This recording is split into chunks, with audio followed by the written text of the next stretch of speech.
ระเป็นสำนักแบบสวยงามของสิบใบตอนนี้เรือนซ้ำมาหาคำย้ำกลางคำเสพมองปลายปลายในคดีปางอันดิมาอกิสาบนะสาธุกิลนะเสียจลงสเสียจ้องออกมาลาเวงกุนหิงสเสียพัดดันดาเอกาศินาอันเข้าสามชนมหาคำกับเป็นเท่าข้าเมื่อปีศาสนานับไรสวยงามของสิบใบตอนนี้เรือน11หลอก11คำย้ำกลางเนื้อเศร้าสามมองปลายปลายนั่นเองถึงดีมือฮือเรือนสามลองเรือนสามมาสิทธิ์คำมาเก๋เป็นปางพงลองขับโอ้เสียเจ้าเนี่ยเมื่อไปเฮ็ดเป็นปางพงลองขับดูเนี่ยกาเปียงหมอเป็นกาเปียงหมอกาเปียงมีกาเปียงเป็นไรนั่นเองอ่อนกันมาปูซอนนับยามขับดูเสียเจ้าเลยลองเลยอ่อนกันปูซอนนับยามขับดูเสียเจ้าในกำพองก็เอาตั้งหลักตั้งโอ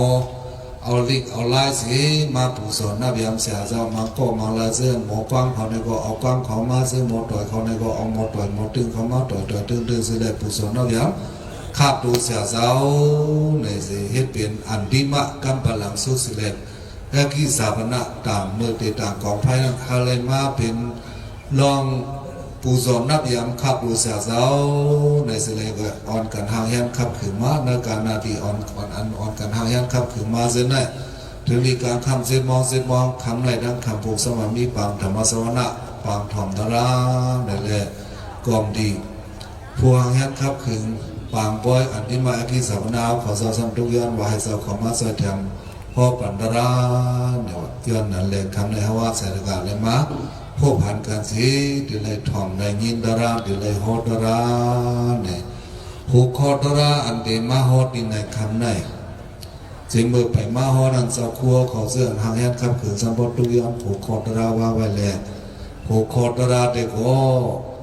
กำเลือนสามเดือนเศร้าห้ามเหมือนเนี่ยว่าเศร้าเขาปันไว้ผูกคอดารามาขอนนั่นผูกคอดาราเขาว่าคือก็กำเลือนสามเดือนเศร้าห้ามเหมือนนั่นว่าเนี่ยอัตุลาเนี่ยว่าความปาลีว่าอัปติปุกลาคุณสังสหัมปติมาเล่ามาว่าออกศกกว่ามุพระเป็นเจ้าสามนิพพานนั้น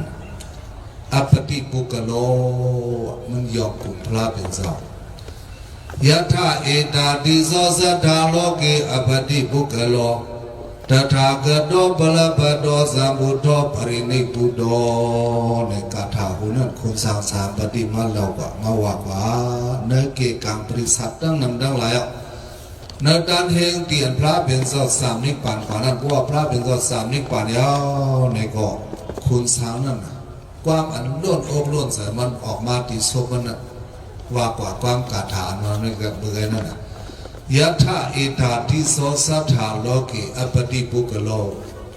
ขอก็มันสะดือกว่านั้นอัปติปุกลามีเพิ่งเหมือนแหละมีเพิ่งง่ายแหละเป็นเจ้าอันห้ามปุกุที่เหมือนพระเป็นเจ้าเขามีน้ำกัดดังอย่าง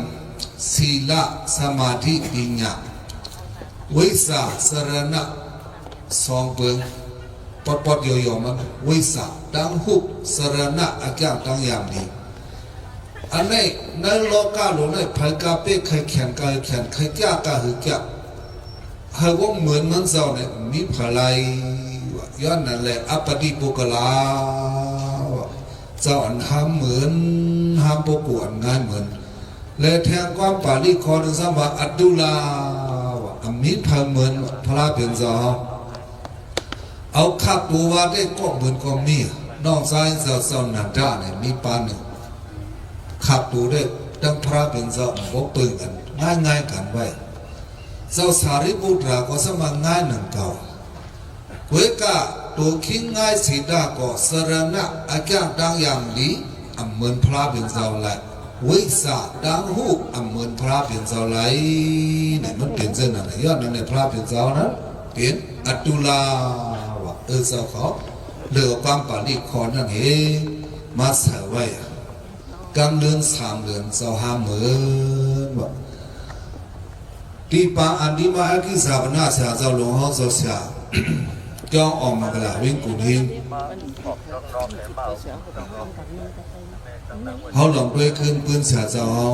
ปิดปอดแต่ไม่นั้นเนี่ยผู้หักผางมันกูจะกูปากูกอยอดเป็นมหานายก้าหลงสังขารเจ้าในเมืองไทยในซุ้มเงามุนบุกซุ้มสังขารซึ่งได้อันวันเนี่ย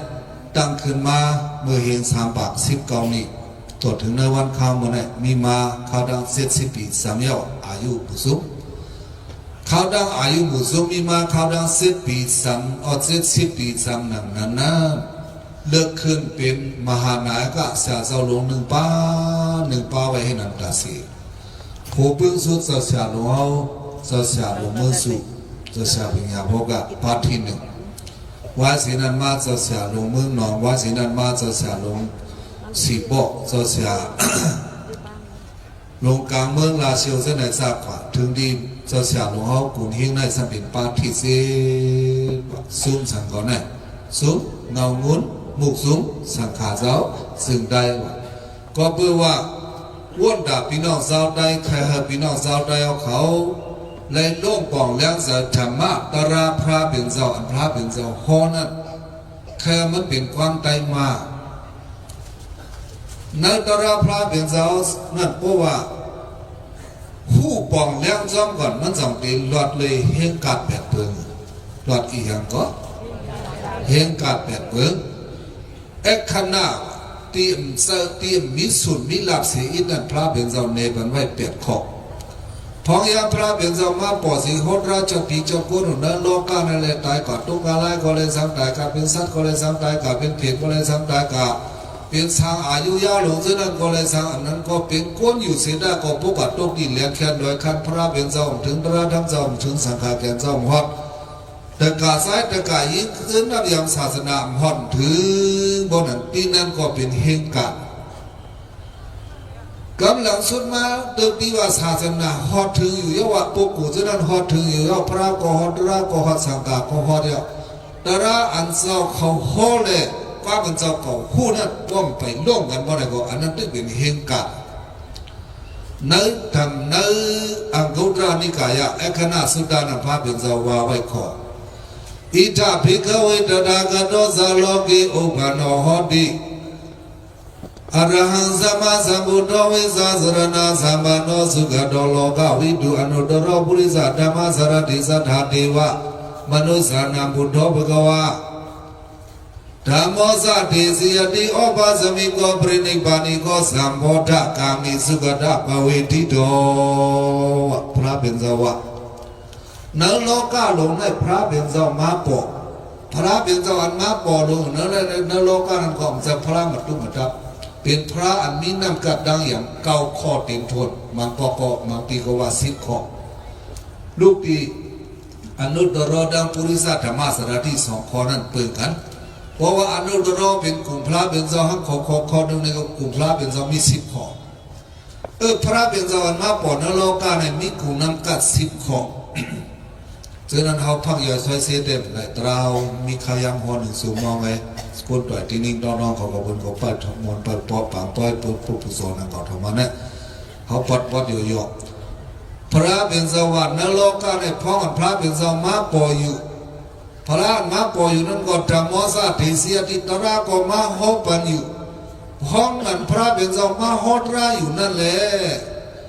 ปัสสันติเมสุสนาปเตสุปัสสาสาโตหอดีเขาซ้ำเกิดเป็นก้นเสียดายบอกว่าเกิดญาติอันเลียนแค้นร้อยครั้งดีพระเป็นเจ้าถึงพระทั้งเจ้าถึงสังฆามถึงแต่กาซ้ายแต่กายินเส้นนายามศาสนาถึงเสียดายก็ตระอันเขาฮอนั้นห้องปอกความมันเฮาลานั้นก็เขาเจ้าก็ซ้ำปอกเฮาก็ในก็อันนั้นมันเป็นกว่าเนื้อเฮงกัดเปิงนึงในซึ่งนั่นย้อนเปิงมีซึ่งนั่นแหละเจ้าเสียหลวงเขาเจ้าเจ้าเป็นหูเก้าเงาการห้องเมื่อก่อนนั้นกูพี่น้องเจ้าได้ถึงกว่านั้นเฮงกัดแต่เปิงกูญาติองกัดนั่นแหละสังคัดใจขอดพอดซุ้มสังขาจึงได้เสียปีนปิฎกาเทศเป็นถ่ายไตมาเหมือนเมื่อเดียวได้เจ้าขอมาเอาลาดูแอบแบบเนื้อกูเนี่ยก็อิงเนื้อเลยตระอันจะเสียหลวงเขาเส้นนั้นวันปีนเฮ็ดถ่ายไตมาสิจงก็ดีมาหมอซับแรงในปันซึ่งไหนเลยป้อมนั้นเด้ลงเลยหูเลย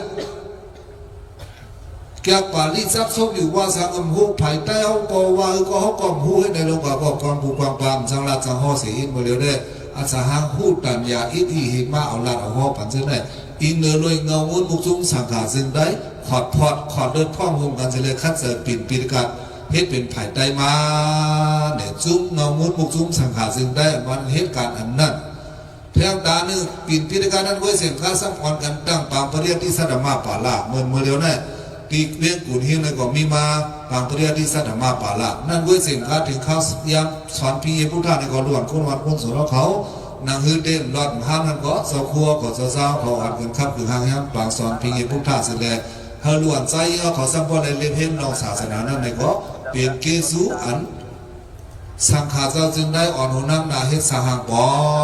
ในขยัตกาปเมกคนวันคนเมืองเขาพูดถึงคนนั้นอีกหนึ่งย้อนนั่นแหละเสียเจ้าหลวงพ่อเป็นมหานายิกามาในโดยดองซึ่งคือเป็นมหานายิกาเป็นมหานายิกาที่ชุ่มเลยบอกว่าซึ่งคือลงรางในเป็นเงาเป็นก้านหลวงพ่อทั้งหมดทั้งเสียงในวันข่าวหมู่ปนมาเมื่อไปถึงเรื่องชีวิตลองชีวิตคำนั้นถึงดีเมื่อเร็วเนี่ยจะเสียหลวงพ่อเข้าสามชนมหาค่ำกว่าไปเดียวถึงดีเมืองเราเข้าสามชนมหาค่ำเราเข้าสามชนมหาค่ำก่อนในอายุมี88 ปีหวังจะมี68 ว้าวตั้งเยอะหรืออายุเราเขาก็3 ปีก่อนโอ้เยอะหรือ3 ปีเป็นกว่าเส้นนั้นก็นั่นเลยจะเสียหลวงเขาป้าในเข้าสามชนมหาค่ำยาวในก็เพราะว่าเสียแล้วก็ทั้งหมดทั้งเสียงทั้งสื่อทั้งตึงทั้งสื่อทั้งเมืองทั้งสื่อทั้งคือทั้งหมู่ทั้งซุ่มเป็นหลอกต่ำน้อยมองเสือเนี่ยตีปังต่ำน้อยมองเสือเนี่ยเขาสั่งขึ้นมาวนด้วยเดี๋ยวตราหัวเลยให้พวกกึ่งเดียวนี่เนี่ยแหละเสาสั่งขึ้นวนด้วยขึ้นลองปืนพระเป็นเสาอีกหนึ่งเสาห้ามเมือนในพระเป็นเสาเฮาเลขกำเลื่อน3 เดือนในพระเป็นเสาเฮากำหลังสุด3 เดือนนั้นพระเป็นเสาอยู่เท่ากับตีเลยกว่าเจ้าหือว่าก่าเจ้าหือโคตรกว่าหัวเลยเนี่ยใครเอาเจ้านั้นมากายหัวมาหัวมันอินไว้พวกเขาติดลัดสุดๆให้มันปดตูขอบตูแรงดีๆได้ข้าวยามันพระเป็นเจ้าอยู่กว่ากำเลื่อน3 เดือนนั่นมันติดเลยลัดหมอก4 ชั่วโมงในก่อนมันจำเด็กกลุ่มทนดีพวกติดลัดไผ่ได้ยังขอย้อนนั่นเลยข้าวยาเขาจะมีชั่วโมงปลายๆอันนี้หนึ่งไว้ในเขาลัดย่อมเห็นลัดอีกหนึ่งเนี่ยเพราะนั้นก็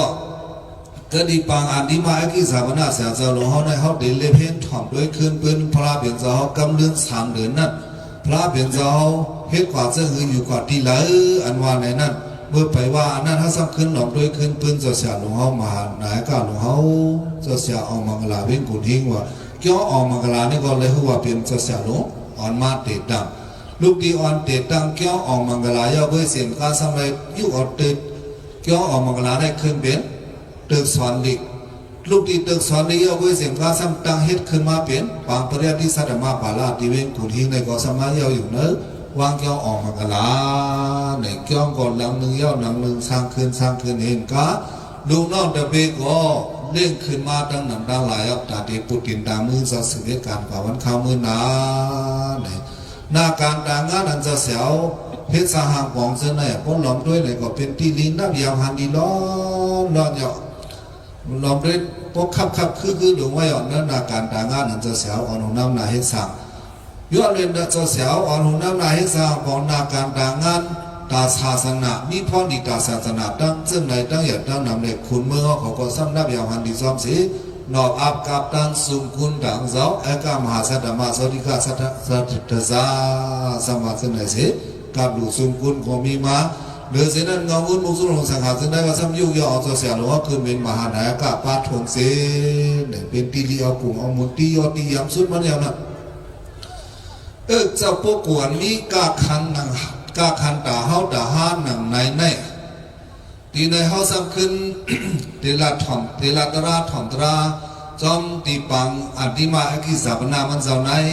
เลยเจ้าเขาว่นหันเพื่อนพระเป็นเจ้ากำเนิด3 เดือนพระเป็นเจ้าอยู่กับเขาดัง40 ไป5 วาเป็นพระเย้าสิตัวบ่ถึง3 นิพพานนั่นอยู่กว่าอยู่เศร้ากว่าในเมืองกัวในเขาดัง40 ไป5 ปีในเขาดัง40 ไป5 ปีนั้นแต่ปีก็ห้อมลัดเขาลัดเขาดัง3 เดือนภายหลังเว้ยเพราะว่าเขาดัง3 เดือนภายหลังในเขาเลยจะเล็กกว่าเต็มเมื่อละเนี่ยจะเล็กกว่าเต็มเมื่อเดือน3 โมงพระเป็นเจ้า3 นิพพานเมื่อเดือนอะไรก็เดือน6 โมงเนาะ เดือนนกมดมหาสักฤทธิ์ปากไว้48นี้เนี่ยจ้ะมหาสักฤทธิ์เป็นอันคุณอินทนาลงตั้งขึ้นมาสักฤทธิ์ตัวนั้นต่อถึงที่48นั้นเว้ยสุดกว่าที่นั้นเฮ้ยไว้สีนั้นมาคนเอาข้ามศาสตร์ศาสตร์ดังสมหากษัตริย์งบงี้กันนี่ขึ้นมาตั้งปีศาสนาฮิตมาปีศาสนามีมาต่อถึงนวันเข้าในปี25ป่า60ไปเกาหลีในเปิงปีนั้นตอนนั้นห้างมันอันหนึ่งเล่มหาสักฤทธิ์อันว่านี่เป็นคุณอินทนาอ่อนเดชตังมาเมื่อพระเป็นเจ้าตึกนี้อยู่ในเมืองโกนเมื่อเข้านั้นป่านั้นได้เสด็จสักฤทธิ์ตุนนั้นเมื่อพระเป็นเจ้าสามนี้ป่านั้นมหาสักฤทธิ์ขึ้นไล่ปากไป48ตัววันเดือน6โมงนั้นพระเป็นเจ้าสามนี้ป่านเพราะนั้นก็ลูกดีเดือน6โมงเนี่ยขึ้นอ่านขึ้นมาด้านหลังเนี่ยก็เดือน5โมงเดือน4โมงเดือน3โมงเนี่ยเขาจะเล่นเตะลัดขึ้นปืนพระเป็นเจ้าเตะเอาเดือน3โมงกว่าต่อถึงเข้าดังเดือน6โมงอีดอนหนึ่งอันนั้นเต็มได้ลัดกับดำแหละลัดกับดำได้ขอบสั่งเนี่ยมันเข้ายามเขาตินตอนอีจึงจะวันนั้นเพราะนั้นก็วันเดือน3โมงนั้นพระเป็นเจ้าเฮ็ดสังลาเนี่ยมีอยู่ตีแล้วนั่นล่ะเนี่ยมีตีเวงเวสาลีกลางเนินดังเจ้าอนันดาห่มกันดุงซ้อมเฮอยู่เช้าลงในเวงเวสาลีนั่นเพื่อถึงได้ดุงซ้อมในเวงเวสาลีในก็สูงซ้อมยาวสิก็อ่อนน้องชายเจ้าอนันดากว่าลือเช้าดีขอผีตีหนึ่งซาปาลาเศรษฐีหังก็ซาปาลาเศรษฐีในทางคือเป็นก้องมูเนี่ยจะเป็นเข่งผีเป็นหอผีเวียงเวสาลีมาในเมื่อพระเป็นเจ้าไปมาเป็นพระกุนเมืองน่ะอันอยู่เศร้าดินนั้นน่ะคือเศร้าคือเลสวี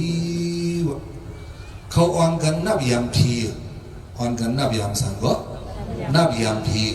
ย้อนไปเขานับยามผีเลยนะคูเวงนะสาบเวงเขาจะนั่นเฮ็ดเข่งผีล้อมหอไว้มี6เข่ง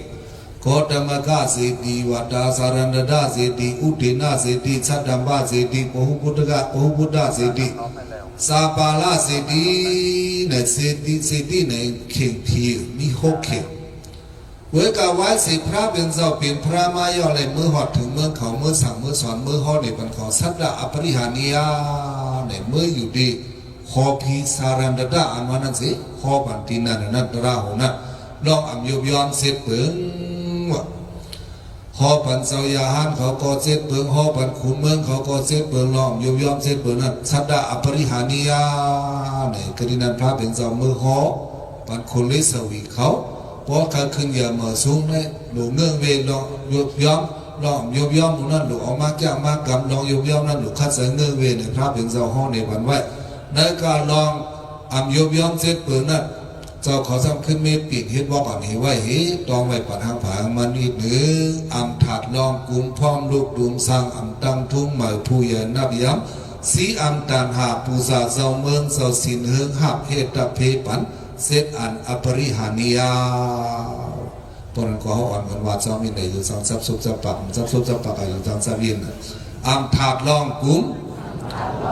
พร้อมลูกดุมสร้างตั้งทุ่งหมายผู้ใหญ่นับยั้งสีตันหาปูซาเจ้าเมืองเจ้าสินเฮืองหับเฮ็ดตับเพปันเซตอันอปริหานิยาลองยบยอมหลงเสเปิดนะอย่าไปใกล้ขัดลองปางกุ้มว่าให้ใกล้ๆมีลองกุมโอกันว่ากุมย่อไอ้เลยตีย่อไอ้พวกปางกุมย่อก็เมื่อกว่าหางผามันนั่นแหละจะพ่อมลูกตุ่มสร้างกุมย่อก็จ้องหนังคอแต้มตัดมีนั่นแหละเฮ็ดสหบอกว่าคือเยอะตั้งทุ่งมาทุกสามันไปตอนยามมีมากก็อย่าไปตั้งแทงทุกก่อนมีอยู่ก็อย่าไปย่าไปโยงให้มันกึมสึกทิ้งเปี้ยไว้เนี่ยตั้งทุ่งมาผู้ใหญ่นับยามในผู้ใหญ่ก็หลอเขาเสื้อเป็นกุ๊กอายุเก่าเกยาวในเสื้อนั้นก็อ่อนกันนับยามเขาได้อย่าไปปื้นแปดลูลายเขาสีตันหาอยากการมีอยู่ที่มโหสถนั่นก็ใกล้หลอมหูให้หางผามาหนึ่งอันนั้นก็สีปันอีกหนึ่งเลยอย่าไปห้ามจ้อมจัดตันอยากการอาลาในก็พระเป็นเจ้าวานั้นปูซาเจ้าเมืองขอทนโห กมาหมาปูซาเจ้าเมืองหันนับยำเสาสือเมืองเข่งผีที่เขานับยำนั้นก็สืบอ่อนกันนับยำเลย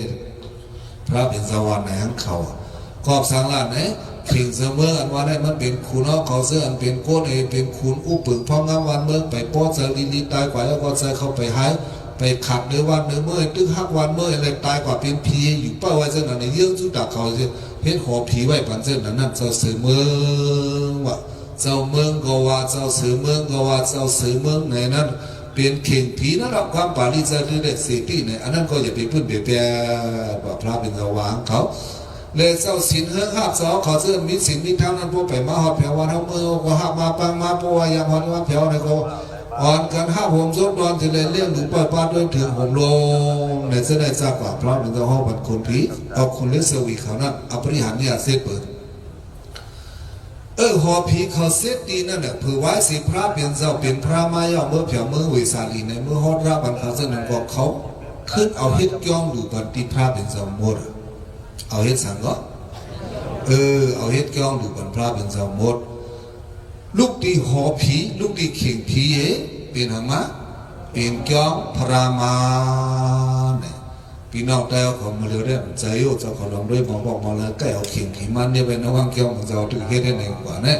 บางทีสัมไปเป็นมุนเจ้าอ่อนเฮ็ดแทงเฮ็ดในทางว่าดุนยอดุนแถมดุนคุณไว้ก่อนพอมีติดุนก็เขียวมุนเสียมเล็กซึ่งว่าจะว่าตอนนั้นเขาว่าไว้วันนั้นก็วันนั้นพระเป็นเจ้าเรือนสามมนนั่นพระเป็นเจ้ามีดีเวงวิสาลีอ่อนลูกน้องเจ้าตุงซ้อมยาวใส่ก็ไหว้วันมา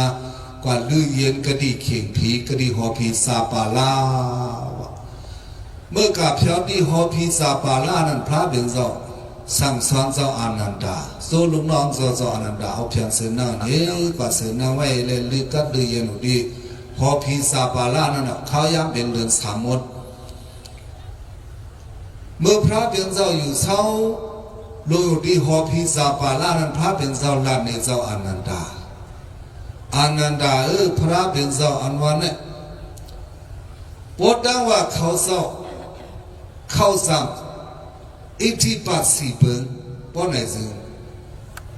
เขาเจ้าใครอยู่ทนเข่งเขายังอายุพอสุดก็ไหลเขาเหลืออินออดก็ไหลปาลิงห้องบาปายพระเป็นเจ้าอันว่าได้ปดดังตึกว่าเขาสั่งอิทธิบาทสีเบิร์นสันเดธิบาดอวริยธิบาดอเสดิธิบาดอวิมานสิธิบาดอเนี่ยมีอันดาเดแทงยังสาเสียอยู่กว่าที่คือยันนั้นบอกว่าอิทธิบาทสันเดธิบาดะกางสังอันเดใครอยู่แทงก็เฮมีวริยธิบาดะลองคัดใจดัดเดอยู่แท่งกว่าแล้วก็คัดใจวิมานสิทธิบาทลอกไล่ดัดเดอยู่เท่ากับก็สมอหูสิทธิบาทลอกกางใจอันใครอยู่กับก็มีว่าไหนอิทธิบาทสีเบอร์นั้นเพราะว่าอยู่นั้นเห็นเพียรเดินอยู่ติ๊กว่าไหนจึงพระเป็นเจ้าเขาเจ้าเนี่ยใครอยู่ต่ออายุกับปอดสุดก็อยู่ไรอายุกับอันวันนี้กับอายุโกนเท่านั้นเองเมื่อปานพระเป็นเจ้าเขาเจ้าถึงมีนั่นอายุโกนเขาอยู่กว่าหมอกกาฮื้อเนี่ยหนึ่งปากพัดเพ่งกันสอนรูปลักษณ์มันจะเรียกว่าอยู่หนึ่งปากกูก้อมเลยมันก็ย่อมอีดมันก็เลือกว่าอีดเวลาพอสอนรูปดีรูปลักษณ์สอนพัดหากันก็ได้ซึ่งอยู่ปากปีว่าพระเป็นเจ้ามาเป็นพระในเมื่อเข้าร่างอายุโกนเนาะมีปากปีเฮ็ดจังไหนนั่นนั่นเปิดอายุก็ได้ปากปีย่อมลงมา1 ปีปากปีย่อมลงมา1 ปีปากปีย่อมลงมา1 ปีในถึงมีปานเท่าปานห้าหมดเลยก็เป็นกว่า74 ปีบอกกันได้นั่นนี่อายุคนเป็นไว้ซึ่งนั่นอันนั้นปากบอกว่าอายุกาบะพอเขาในวันเข้าหมดได้พออายุ74 75ในจังเส้นการชุดหมดได้บอกว่าอยู่ต่ออายุกาเขาพอสุดเอานั้นพระเป็นเจ้าเขาเจ้านั้นพวกเขาเจ้าด้วยเขาจำอิทธิบาทสีเบิงอยู่เพราะเอาเสซับเลยอิทธิบาทสีเบิงอยู่เพราะอะไรจึงใครอยู่อายุกับพอสุก่อนไล่อำนั้นใครอยู่เหลือนั้นอิดอรอดก่อนไล่วะใครอยู่ปากปลายปีปากปลาย2 ปีปากปลาย3 ปีเนี่ยเส้นนั้นเพราะอะไรจึงบอกว่าอยู่เลยอีวอนั่นเองพอเดี๋ยวนั้นวันเข้ามาได้ก็อยู่75 76 77 80 78ในเมืองเรื่องจะเสียหนอ เจ้าเสียเอามังกรเวกุนหิงอายุอยู่กว่า80-80ปีสิขาเจ้า60-80ว่าเนี่ยด้วนหรืออายุกับกะพระเป็นเจ้าวานันทั้งเจ้าอนันตาอ๋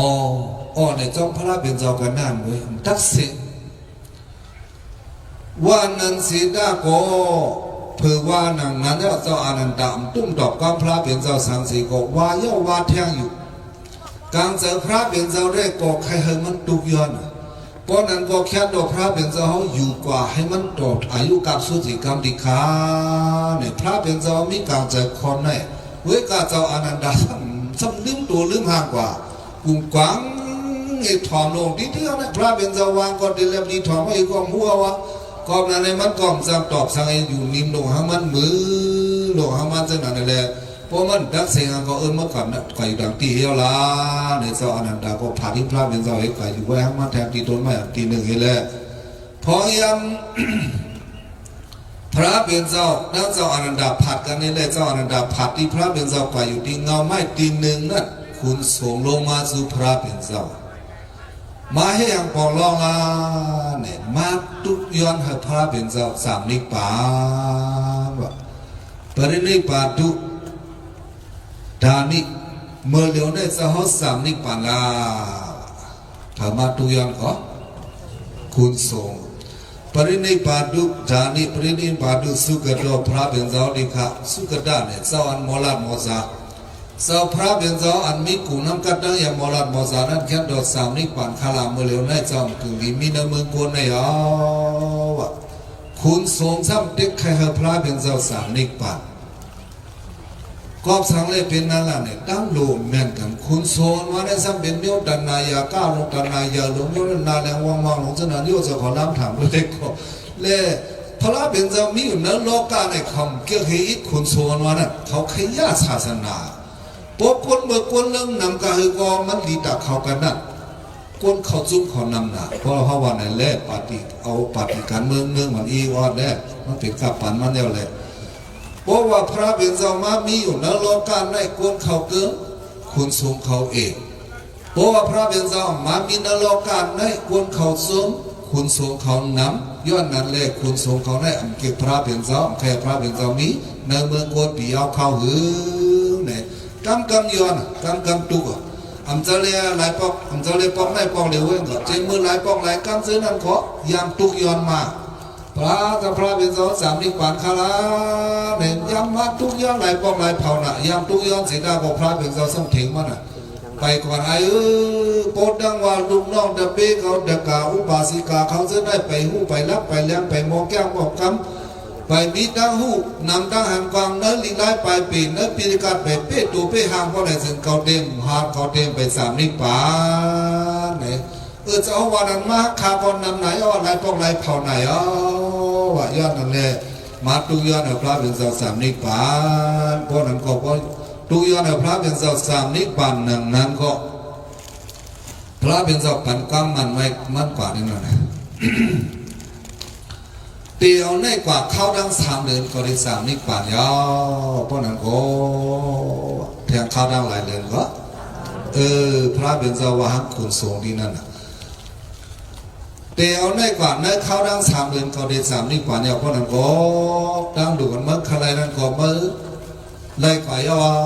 ว่าในก็คุณทรงว่าโซ่เด็กซ่องมือแบบยาวกันเนี่ย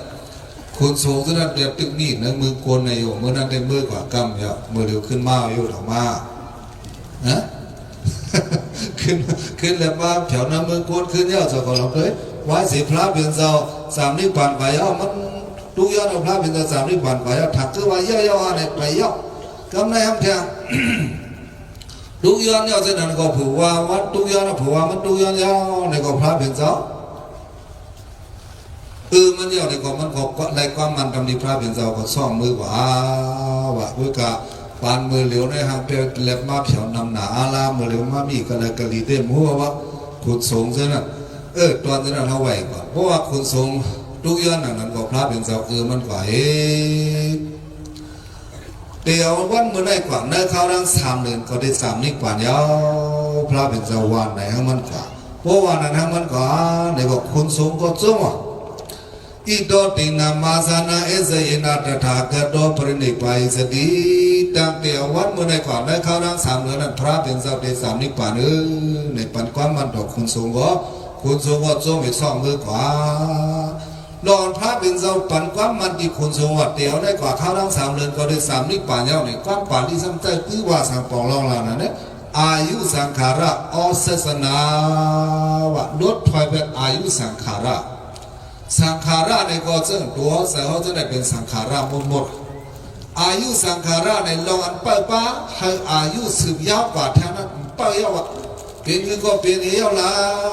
วันในเห็นเลยภาพปล่อยเป็นลองตัดทิ้งดูทิ้งใจตัดที่ฮะอามิตัดที่ฮะมีอายุสืบยาวกว่าวันข้ามเมื่อนานทิ้งดูทิ้งใจยาวของว่าจึงไหนอันลดถอยอายุสังขาระหนังนั้นนะสังกัดเป็นสังลามหาภูมิสาโลวะอินสันนโลกาโลในกับกายเลยอินสันมานั้นมันนำหนักมีหลายรองหลายเปิงไว้นี่พ่อตระพระเป็นสวัสดิ์มี8 เปิงนั้นลอง8 เปิงนั้นลองพระเป็นเจ้าลดถอยแบบอายุสังขาระในก็เป็นลองดังอินสันเปิงหนึ่งพระอลองมาเตสันติก็เป็นอินสันยาพระอลองเกิดหันนาก็อินสันยาพระเป็นเจ้าโหตระธรรมสกาก็เป็นอินสันยาพระเป็นเจ้าเป็นพระมาก็อินสันยาพระเป็นเจ้าลดถอยอายุสังขารก็อินสันยาพระเป็นเจ้า3 นิพพานยาวันได้ในก็วันนั้นอินสันในลูกาย้อนนั้นในวันพระเป็นเจ้าลดถอยอายุสังขารนั้นอินสันห้าวแห้งเพื่อถึงนี้อินสันห้าวแห้งนั้นเจ้าอนันตาตุกเสออรุยสังหลาในเนี่ยเขาลองด้วยปีนั้นเข้าปีปนมาในอินสันแห้งนั้นได้ก่อนเจ้าพระเป็นเจ้าลดถอยอายุสังขารนั้นเขาเป็นเลยลองตามมันทางมันจะหาได้ก่อนหูยว่าสันแห้งไว้ว่าอันปนมานั่นก็เมื่อปันพระเป็นเจ้าลดถอยอายุสังขารนั้นก็อินสันแห้งหนาอาลาเลยเจ้าอนันตาตุกเสอเพราะเจ้าอนันตาตุกเสอก็ขึ้นมาเราทำพระเป็นเจ้าโดยลองจะหาเลยอินสันที่ขาในมันเราทำพระเป็นเจ้าเลยนั่นอันเขาหลีต้องได้ก็เจ้าจะว่าป่าเมื่อไงเขา60 ข้อสิแทงคอกำลังสุดได้พระเป็นเจ้าว่าลินเมืองลงในอยู่เหนือน้ำในอยู่เหนือลมในอยู่ในกลางหาวต้องไปเปิงกำพาอยู่เศร้าลงอินลินเมืองลงอยู่เหนือก็อยู่เหนือน้ำทำอยู่เหนือลมซ้ำอยู่ในกลางหาวเพราะว่าลมปัดเป่าแห้งในก็น้ำพกบัวน้ำพงน้ำผักนี่ก็มินเมืองหลวงคอนมาในวันนั้นอันนั้นเป็นอันกับกายเลยป้ายสายกว่าอันกับกายเลยป้ายสายอันกับกายเลยธรรมะโยจึงนะพระเป็นเจ้าโลกเตสันติเลอิงสัน5กับกายเลยพระเป็นเจ้าอัลลอฮ์เกิดหันนาเลอิงสัน5พระเป็นเจ้า3 นิพพานเลอิงสัน5พระเป็นเจ้าลดถอยอายุสังขารเลอิงสัน5อันวันในซึ่งนั้นได้ก็กับกาลีธรรมะกับกาลีเปิงเป็นผู้ดีขึ้นมัดขอสาวและอิงสันว่าจังไหนกับในกับกาลีลองอิงสันลงได้มือป่นมาในข้าวปีในอันอิงสันห่าวแห้งนั่นกำพองก็ซ้ำว่าเป็นเบอร์จังนั้นจังไหนเลยอิงสันในเรื่องเลยเจ้าครัวมุนเจ้าครัวมุนสมว่าเผียวกว่าดังมันเลยครับเจ้าครัวสมบัติงานนักการลงเพียงหางมันเลยอิงสารในมุนเจ้าของคำพองสมลูกสารคัดมันเป็นไรมีไรลองเท่านั้นพามาสมาจังไหนนักการลงมีว่าเขาว่าเพราะว่าจังนั้นมาทำเดี๋ยวเลยเถียงกันแทงอีก1 มือพระเป็นเจ้าเป็นพระมาเลยเอาสิเป็นเจ้าก็เงินก็คำก็เงินเขาเงินนางสุจาราใส่ข้อซ้อมเลยกว่าลูกพระเป็นเจ้าสูงยาวเอากองนั้นพูดโลกกว่าเนื้อน้ำในเรือนสระก็เงินอันร่วมกับซ่อนแสงดีก็เงินพระเป็นเจ้าเขาเจ้าซื้ออันยังป้นความมืออันดังเช่นนั้นนี่แหละนักการหลวงตัวนั้นแค่ตื่นมาพระไปใกล้ปอละในวันในคือละนั่นคำว่าเพราะวันนั้นให้อะไรว่าเต็มมีหลักนักการหลวงนรกการหลวงในพวกพ่วงยุ่งยำพื้นอันนั้นก็เตะกระไรเถียงเพราะว่ายุ่งยำพ่วงจังถูกเถียงกันได้อย่างมันปองลองตอนนั้นในเต้านำด้านกว่าเขามาอีวะเพราะว่าอินสันซึ่งนั้นย่อในก็พระเป็นเจ้าขึ้นชับแล้วในเจ้าอนันตายย่อไปย่อลองอินสันลงนั้นเขาก็สิมดาปาอีวะย่อเพื่อถึงนี้ว่าลาดในลองอินสันนั้นย่อในก็เจ้าอนันตาปองเสือโอ้พระเป็นเจ้าลดถอยอายุสังขารายเอาล่ะในพ่อนะในพระเป็นเจ้าก็วามันน่ะ เดี๋ยวในกว่าทางเข้าดัง3 เดือนก็ได้3 นิดกว่าเนาะก็ปันความมันที่มานาเจ้าไหนเนี่ยเจ้าอนันดาก็บอกใส่กว่าเจ้าอนันดาต่างก็ตุกเสือตุกห้อยตุกยอดเลยก็ไม่เจ้าจำนิดกว่าเจ้าหน้าได้มันสั่งถูกค้าแค่ดอกขึ้นยิบหย่อนปันอีกหนึ่งละขึ้นเมฆสั่งสอนปอนอ่อยปันกวนวันกวนเมืองเขาเลยกวนวันกวนเมืองเจอไปแล้วไปแล้วไปหู้ไปปองไปโลกไปแล้วนั้นมีทางเท่านำทั้งหลายที่เขาแค่ดอกวนดาวพอดีพีสังดังกวนอะไรแค่ดอกพระเบียงเจ้าอย่าเป็นในสามนิปานิกรรมขาในทุกย้อนเย้าทุกย้อนแดกกรรมหนึ่งกรรมสองกรรมสาม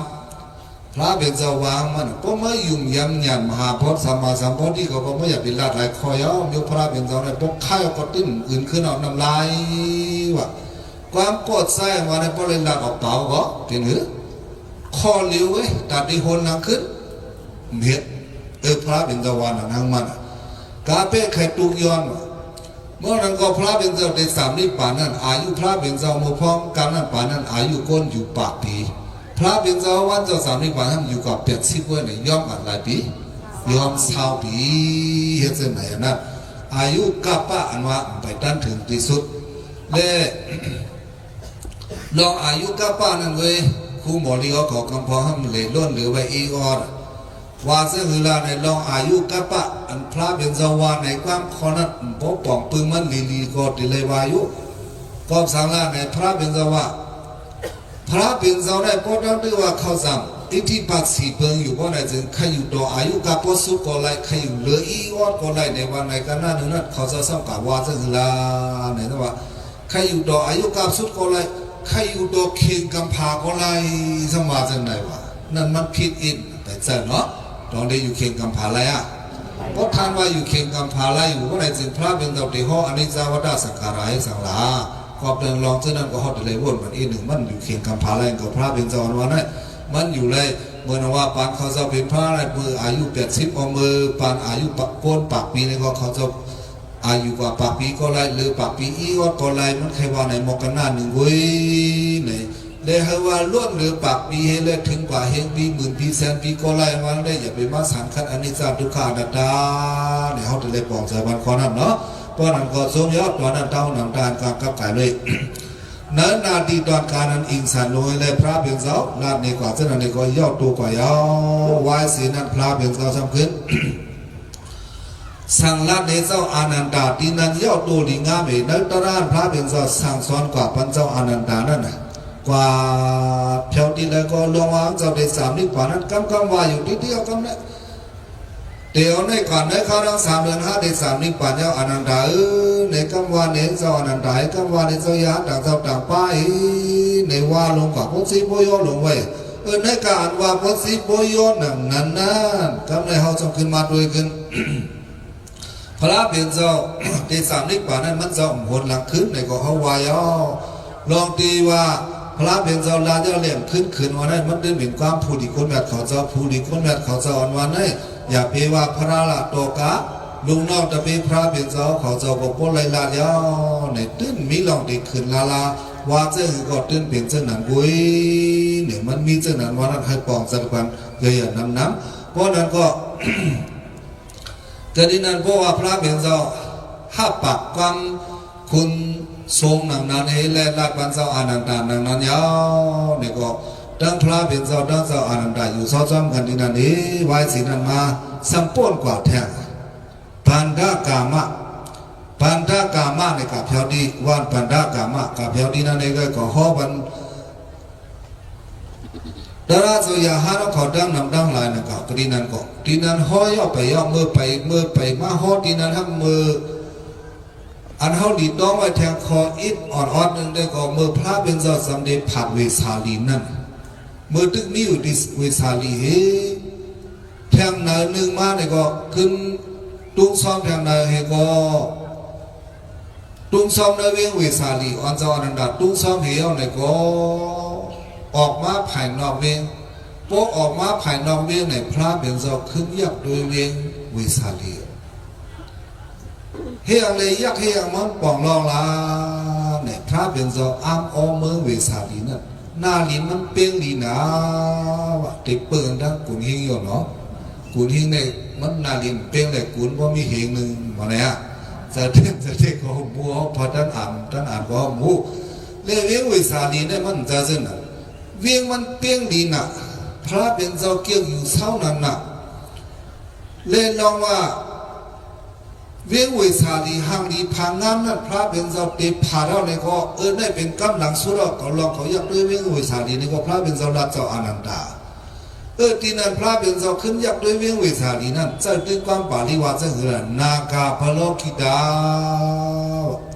เอาไล่สร้างเหตุด้วยว่าสร้างเขาวินด้วยขึ้นด้านหลังเนี่ยพวกเขาคอยตัวเขาพวกเขาวินตัวเขาด้วยขึ้นนั่นเขาตื่นได้เขาซื้อในได้ก็ยิมข้อเขาไหนด้วยขึ้นด้วยก่อนไรพระเป็นเจ้าเขาจะด้วยซึ่งนั้นไรวะกอบสังลาเนี่ยเปลืองขอดพอดลูกตัวคิงเขาเหล็กดังพระเป็นเจ้าเนี่ยมันเหมือนกันเปลืองขอดพอดลูกตัวคิงเขาจะเป็นก้นเนี่ยต้นได้ว่าเอาโหมันผายหนึ่งเลยผายหนึ่งต่อกันเนี่ยสึกกันกว่าบอกกันหน้าลูกโหเข่าลูกหน้าแข้งลูกมอบศอกลูกข้อลูกตัวกวนกูเมียว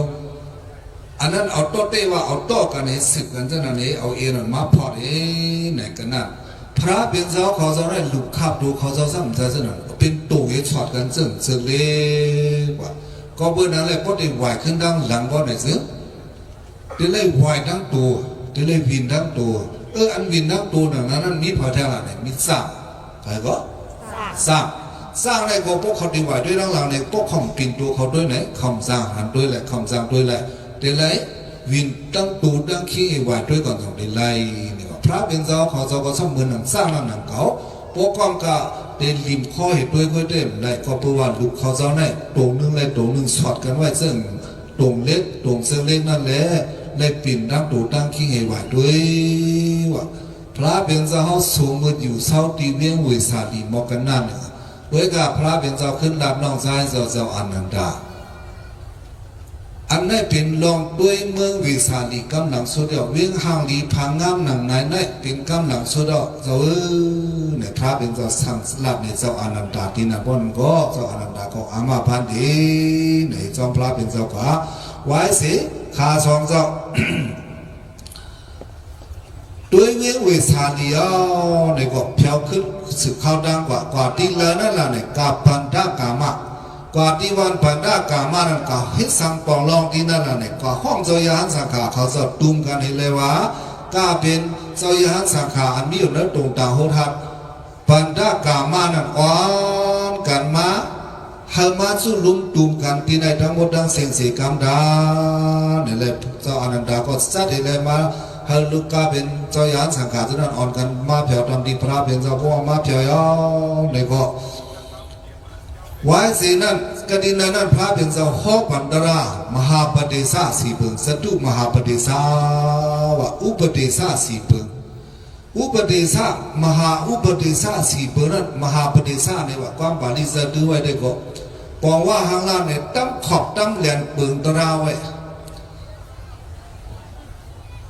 ปอดโยมันตระอันว่าอันไหนเขายังมินมาดำดีพระเป็นเจ้าเขาเลยถอมมาดำดีเจ้าพระเป็นเจ้าดำดูพระเป็นเจ้าว่าเจ้านั้นเจ้าไหนในสังเจ้าว่ามีเจ้ายาหันสีหมู่สีจุ้มสีเจ้าสีป้าว่าเจ้านั้นมาเนี่ยก็เจ้าเนี่ยก็สุอยากเป็นเนี่ยทับอัมเจ้าเนี่ยก็อยากเป็นเนี่ยเทก๋วยกาพวกนี่ทัดฉางด้วยก่อนขึ้นเอากัดทัดฉางด้วยเนื้อสุกดำเลยเป็นหือเอาทัดฉางด้วยเลยเนื้อวินีที่เป็นหือว่าไหนก๋วยเจ้านั่นเลยก่อนจะไปเทียบตัดพอมันงามแมนก็เจอจะไปดีว่าในเล่เนี่ยอันนี้มันมีจะได้จากพระเป็นเจ้าตั้งไว้ปนั้นมันปองว่าข้างล่างเนี่ยกูก้นเบียกขาพระเป็นเจ้าหาคออิดคอยอย่างนิ้วหนังนิ้วในต้องเล็บใจเจ้าหน้าหน้าปอดโยๆเนี่ยเขาหาเสียละได้เลยปองใจคอนนั่นกูเขาเนี่ยมาปอกมาเลยเป็นเผาเป็นผีว่ามาเนี่ยพระเป็นเจ้าวันไหนสระก็ได้ว่าไหนในกว่าหาแบบเรื่องขาก็ได้ว่าร้อนนอนเจ้านั้นมันเหล็กใกล้มีเจ้านั้นก็นั่นแหละพระเป็นเจ้าวังเจ้ายาหันเขาเจ้าดีนั่นตั้งหมายมีปักเปลืองไว้สี่ขอบเขาทัดฉางด้วยสุดานุโลมาอาจริยาวาดาอัตโนมัติเนี่ยเข้าว่าได้นะสี่ขอแล้วตระก็เลยพาเลยว่ามาเจ้าเลยสิ่งเลยก็เลี้ยวเพราะว่ามันงามเมียนสุดาเพราะมันงามแมนวินัยเพราะมันงามแมนอัตถกถาเพราะมันงามแมนทีกาเพราะอะไรสิอันนั้นฉะนั้นเอาเลยเพราะไปงามแมนฉะนั้นได้อย่าไปเอาเนี่ยตั้มขอบตั้มพึง สั่งสอนไว้ปันลุงน้องตะเพงเสาจำได้สามนี้ป่านเนี่ยไว้พระเป็นเสาเมียกุตรามหงหางเท่านั้นพูดว่านำตานเท่านั้นแหละดับขอบดับเปิงไว้อ่อนตาก่อนนั้นแหละอุปติสีเปิงเนี่ยอุปติลงสีเปิงนั้นอันนั้นก็เขาหาสารการดีหู้ไว้หางผาหางมันนะเขาเจออันเป็นผู้ใหญ่ก้นหลงเจ้ายานสังขาวเขาเจ้า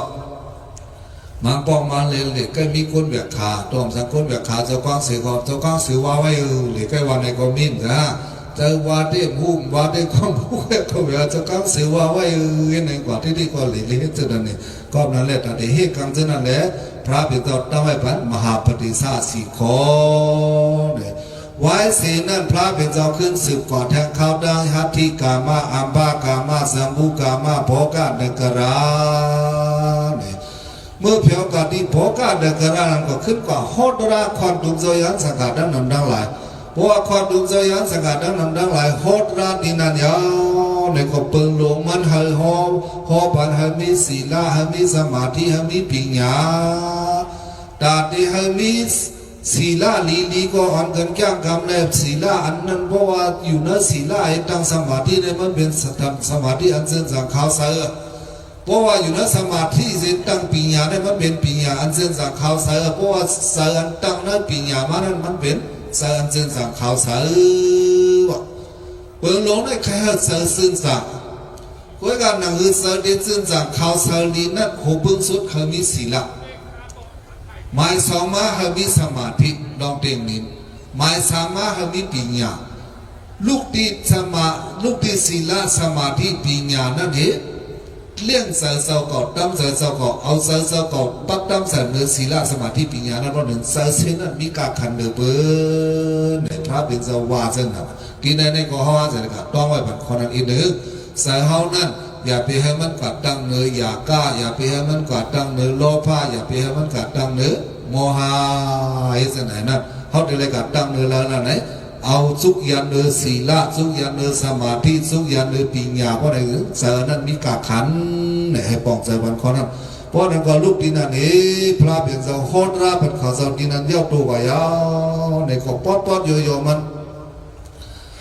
กำลังสุดมากับแถวดีแล้วล่ะเนี่ยแถวดีเฮิร์ตสร้างคำสูงได้ก็ดีป่าไม่หมักโมมันเป็นตะกาพระเป็นเจ้านั่นก็ยามมือยามคือกันมาปียาวเข้าหึงกับวันกำลังสุดเขาคำก่อนนำไหนวันเนี่ยลูกดีเรือนสามโมเนี่ยเรือนสามลองหนึ่งคำสองคำสามคำสี่คำห้าคำนั้นนาไปว่ะกำลังสุดมาวันเรือนสามโมนั่นเอาเย่าป้วนกว่าถึงกันนะวันเรือนหกโมนเพราะวันเรือนหกโมนนั่นยาวเนี่ยก็พระเป็นเจ้าเมื่อเพียวกันดีเฮิร์นสั่งคำสูงได้สั่งคำสูงได้ก็นั้นทำเป็นตะกาย่อมพระเป็นเจ้าก็ดีสั่งคำสูงได้นั่นก็ดีเฮิร์นมันนั่นเอาก็ดีเว้งที่มันอยู่เช้านั่นเป็นเว้งป่าวะก็ดีเว้งป่าวะนั่นมันทำเห็นไว้ติดจ้องมันเอาเห็นไว้จ้องหลังหนึ่งจ้องไม่หมักโมเนี่ยเอาไม่หมักโมเฮ็ดอะไรเนี่ยสักก็ดีส่วนหมักโมมันนั่นเฮ็ดจ้องอยู่ด้านไว้ตักพระเป็นเจ้าแล้วก็ดีจ้องอันนั้นก็พระเป็นเจ้าเมื่อหรือเมื่อเช้าเองเพราะนั้นก็เดสามนิกป่านยาวในที่นั้นก็พระเป็นเจ้าเมื่อสามเมื่อหลักกำลังสุดเมื่อหับตักเขาซ้อมมันเด็กกาสายสูงด่าสามคำกรันเทียนเขาซ้อมพักซ้อมเขาลีพักวางเสียกาบหลุพระเป็นเจ้ากาบหลุลูกน้องตะเพียพระเป็นเจ้าในที่นั้นเด็กกา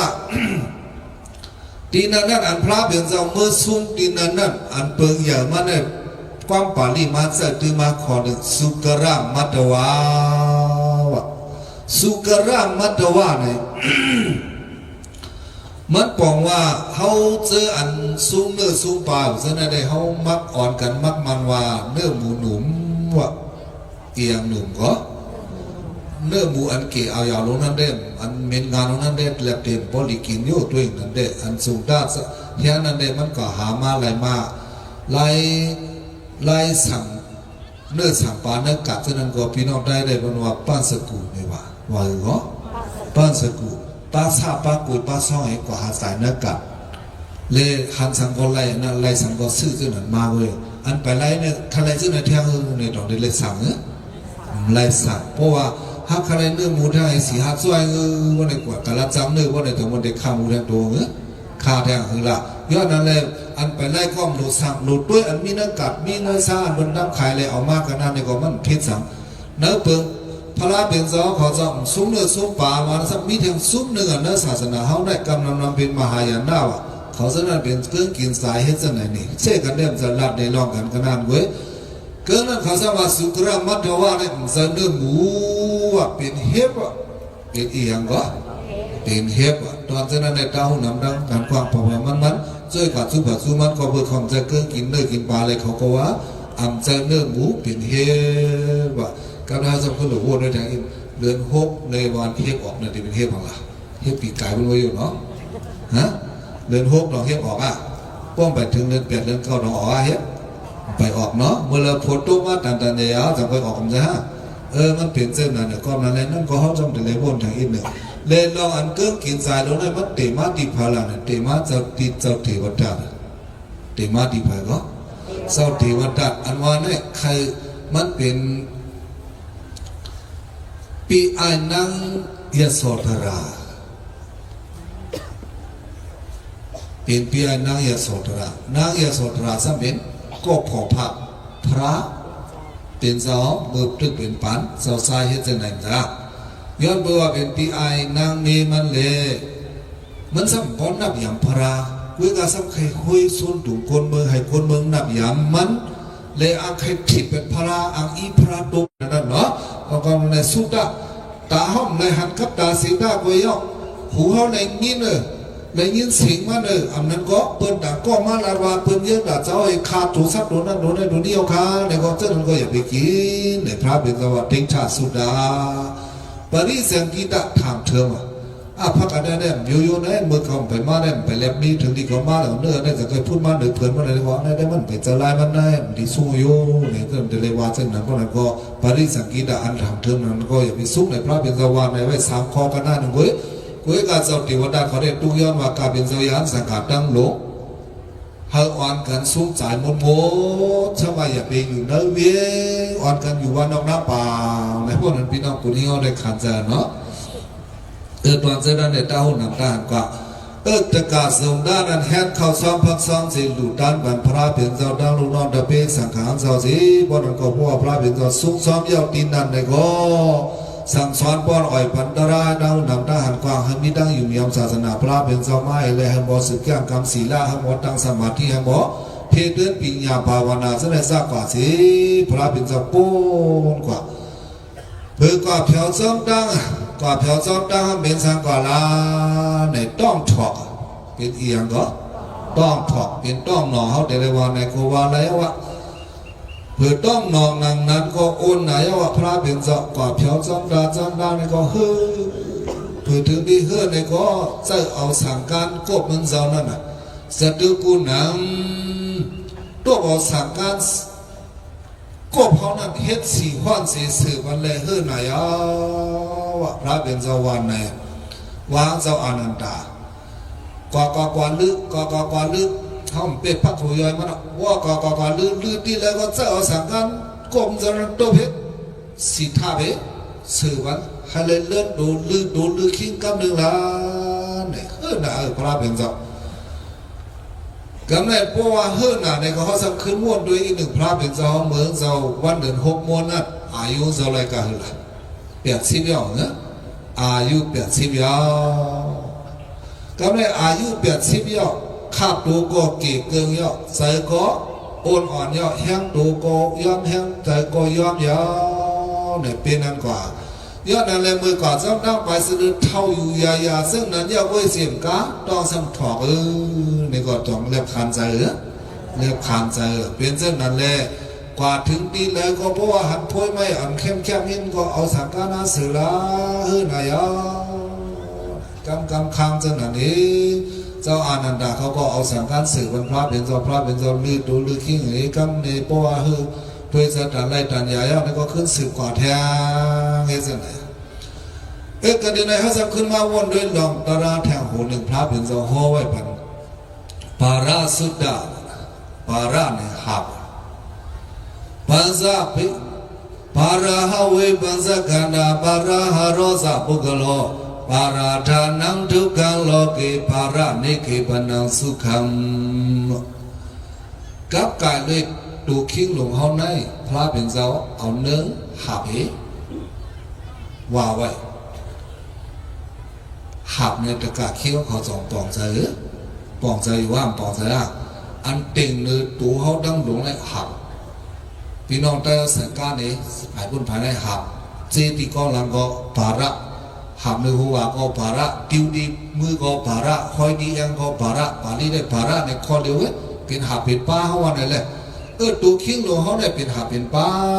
วันในพระเป็นเจ้าตัวคิงหลวงเขาเป็นหับเป็นป้านั้นซ้ำเป็นอีสังละลายละในคันธาหาป้าวภาระหาเวปัญจขันธาปัญจขันธาขันธาหาตัวคิงหลวงเขาได้ภาระเป็นหับเป็นป้าตาเขาก็เลยสำคัญล้วนวนโดยหลวงพระเป็นเจ้าเลยลูกเอากระดิ่งป่าวากระดิ่งเฮิร์ตกาสงดาแต่กาเขาซ้อมแล้วในกว่าซ้อมได้ในก็หับตัวเจ้าลงกว่าเนี่ยตัวคิงเจ้าอยู่กับคุกคัดลงกว่าเฮือก็เฮือเท่าก็เท่าไปลงกับซ้อมได้หนังนั้นในป้าหับเอียงกว่าลาเนี่ยรูปแบบขันธาขับตัวเจ้านั่นต่อมันเลยโยงกว่าเลยโยงตัวเจ้ากว่าคัดจะยุกเยี่ยไปยายยุกเยี่ยไปยายกว่าเรานั้นป้าหับขันธาขับขันธาอะไรป้าหนังนั้นเป็นขับขันธาอะไรนั่นรูปแบบขันธาในป้าขับตัวเจ้าก่อนได้เป็นรูปแบบขันธาเมื่อเดี๋ยวเขาจะได้นั่งกันในกองเลยป้าหับรูปแบบขันธาผ่านมันกำโกดเอกำเกินสุดนั้นเอกำจินตั้งนั้นเอกำอินเสาเฮ็ดในโลกเช่นนั้นเพราะเรื่องนี้ขันธาหนังนั้นได้พระเป็นสวะเป็นหับเป็นป้าตาเขายาวลองได้หับขับตัวก็ในอันหับเสริมสมาธิเวทนาลองสามปุ้ยที่มโหสถเขานั่นเพราะมันไปถูกเสริมเนี่ยต่อเขายอมหับง่ายๆกินข้าวกินผักในก็เกินสางอินต่อเขายอมเลยยอมเอามากเกลือหมักพริกมันหลุดแรงอินเอามาหมักพริกเนี่ยก็ได้หลุดซ้อมแรงอินจอมสางอันนั้นเนี่ยจอมเวทนาก็ว่าอันลิ้นเขาในย้อนมาสังกอลองเวทนาเขานั่นเวทนาเขาย้อนมาสังกอในหับในป้าบาร์ดีกว่าอันนั้นเวทนานั้นก็เลยหับก็ได้ใส่เนี่ยเขามานั่งถ่อมตราเป็นเปียกแคบดินเขาไปเอาอันนี้ไปจะแคบดินเขามันเหมือนในแคบดินเขาสีเนี่ยเป็นบิ้วในเรื่องเขามันเรียกเห็นได้มันอยากเห็นได้มันอยากเป็นเส้นไหนเส้นไง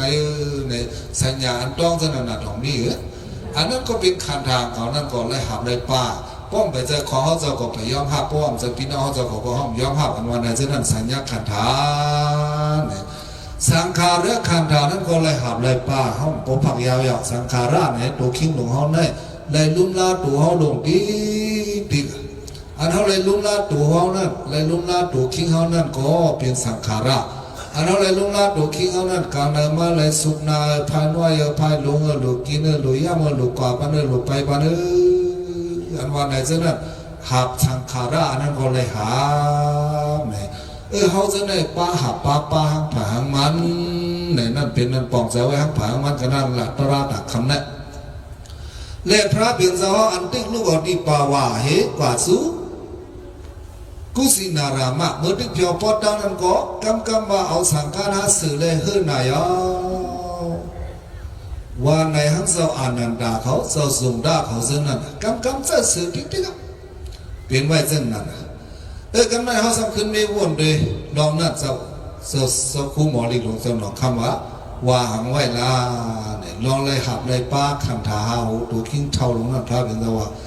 วัติเจสาอานันทีอันไว้ลาสากีกะบีเฮช่วยพาด้วยดอกคำลุกเอาเสาพระเป็นเจ้าดังเจ้าอนันตาอันว่าเนี่ยเป็นพี่น้องกันในศีลาก็เป็นเจ้าพี่ออกน้องเป็นทางล่างเนี่ยเป็นลูกพี่ลูกน้องพระเป็นเจ้าเป็นลูกพี่เจ้าอนันตาเป็นลูกน้อง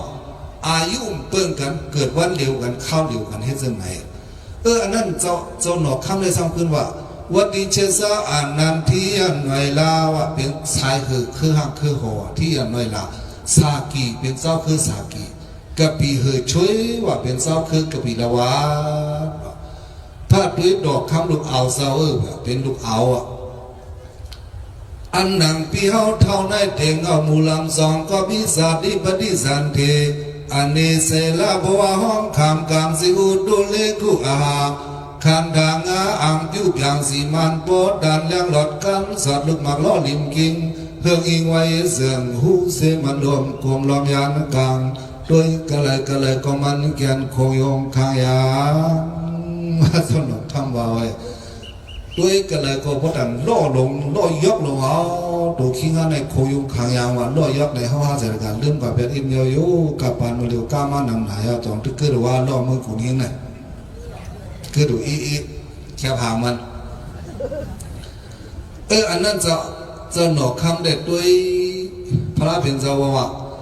ข้าตัวเนี่ยพอดันล่อยกลงออกมาคือหูเนี่ยพระเป็นเจ้าว่าหังเจ้าอนันตาในกนันคอยว่ากันนั่นเว้ยก็จะหนอกคำมาเสียช่วยเสียสีบันมันนั่นสุดกาถ่อมด้วยกันเพราะว่าเมื่อกี้นั่นลิทอมว่าพอดันเลี้ยงหลอดกันสอดลูกหมักล่อลิมกิ่งเฮืองหิ่งไว้เสียงหูเสมันหลงวนโยนั่นก็หึงมาในลมต้อมนี้หมักกินทั้งนอกทั้งนั้นนะกาให้กันกองทุนเพื่อไม้จะไหนนั่นน่ะอันนั้นที่กามีนะตาเจ้าคู่มอลิเกว่าวนั่นน่ะด้วยที่เลยก็มันเก็บคงยงขังยางว่าล่อในป้องยอกเมาในกันเลยก็เอาดอกบัดเอาเชือกเขียนเอาไว้ผู้หมักมีมือไว้ในนั่นนี่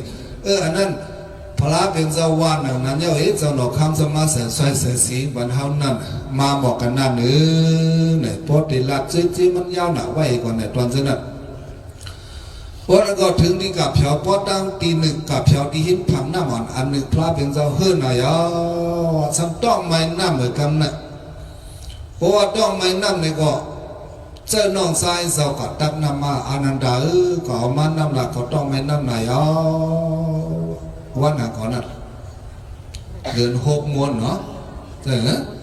วันเดือน6 มวนพระเป็นเจ้าลูกที่ป่าวายกว่าสุดีกุสินาอยู่เมื่อได้กว่าซ้ำดาวนั่นน่ะต้องไม่นั่นน่ะ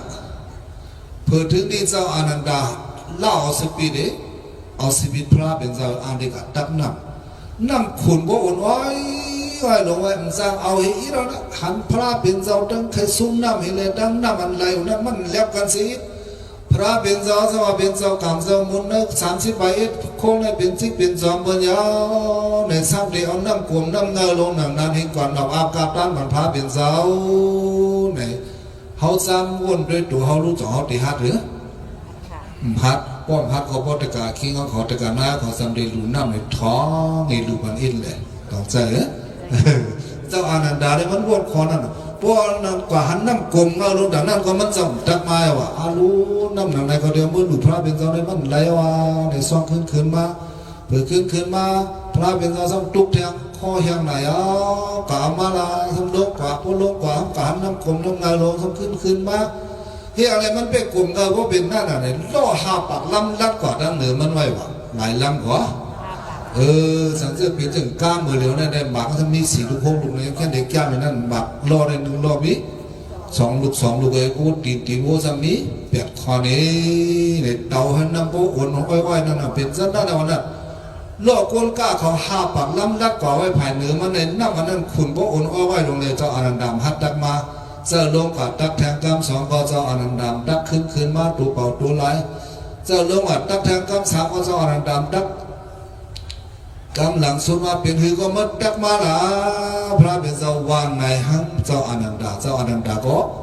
หลักเอา10 ปีนั้นตักเอาหนักเพราะว่าหลักเอา10 ปีตักเอาน้ำนั้นก็น้ำอันเจ้าอนันดาตักนั่นได้อันขึ้นในดึงมันได้ขุนเว้ยอันเป็นน้ำมาปีอยู่ใน10 ปีนั้นซื้อขึ้นเงินลงไว้กำเดียวให้เส้นไหนเพราะว่านั่นก็มันอ้ามดินนะอารูอัสริยวัดอาบุดาวัดเมื่อไหร่มันตอนเป็นอันตอนนี้มียามหานิปอวันไหนว่าก้อนได้ก็อัสริยวัดลีอามเนี่ยตอนลีอามเนี่ยนั่นมันขุนอันเงาลงนั่นเลยเพราะว่าตักเอาสมานนั้น10 ปีสามารถเป็นดังปึ๊กวันไหนก็อันนั้นมันให้อะไรเป็นมาเป็นบอกเส้นนั่นแหละผู้กำพระเป็นเจ้าเขาจะสร้างบารมีมาในเขาดังสังสารนั่นเขาจะให้การฐานะดังหลุมาวันนี้หลุน้ำเลยก็หลุอันซึ่งสายมันซึ่งนั่นเลยถึงนี้เขาจะมีตั้งอยากผืนมาเลยลองน้ำเลยก็น้ำอันขุนอันเงาลงนั่นก็สามารถตักเขากำเดียว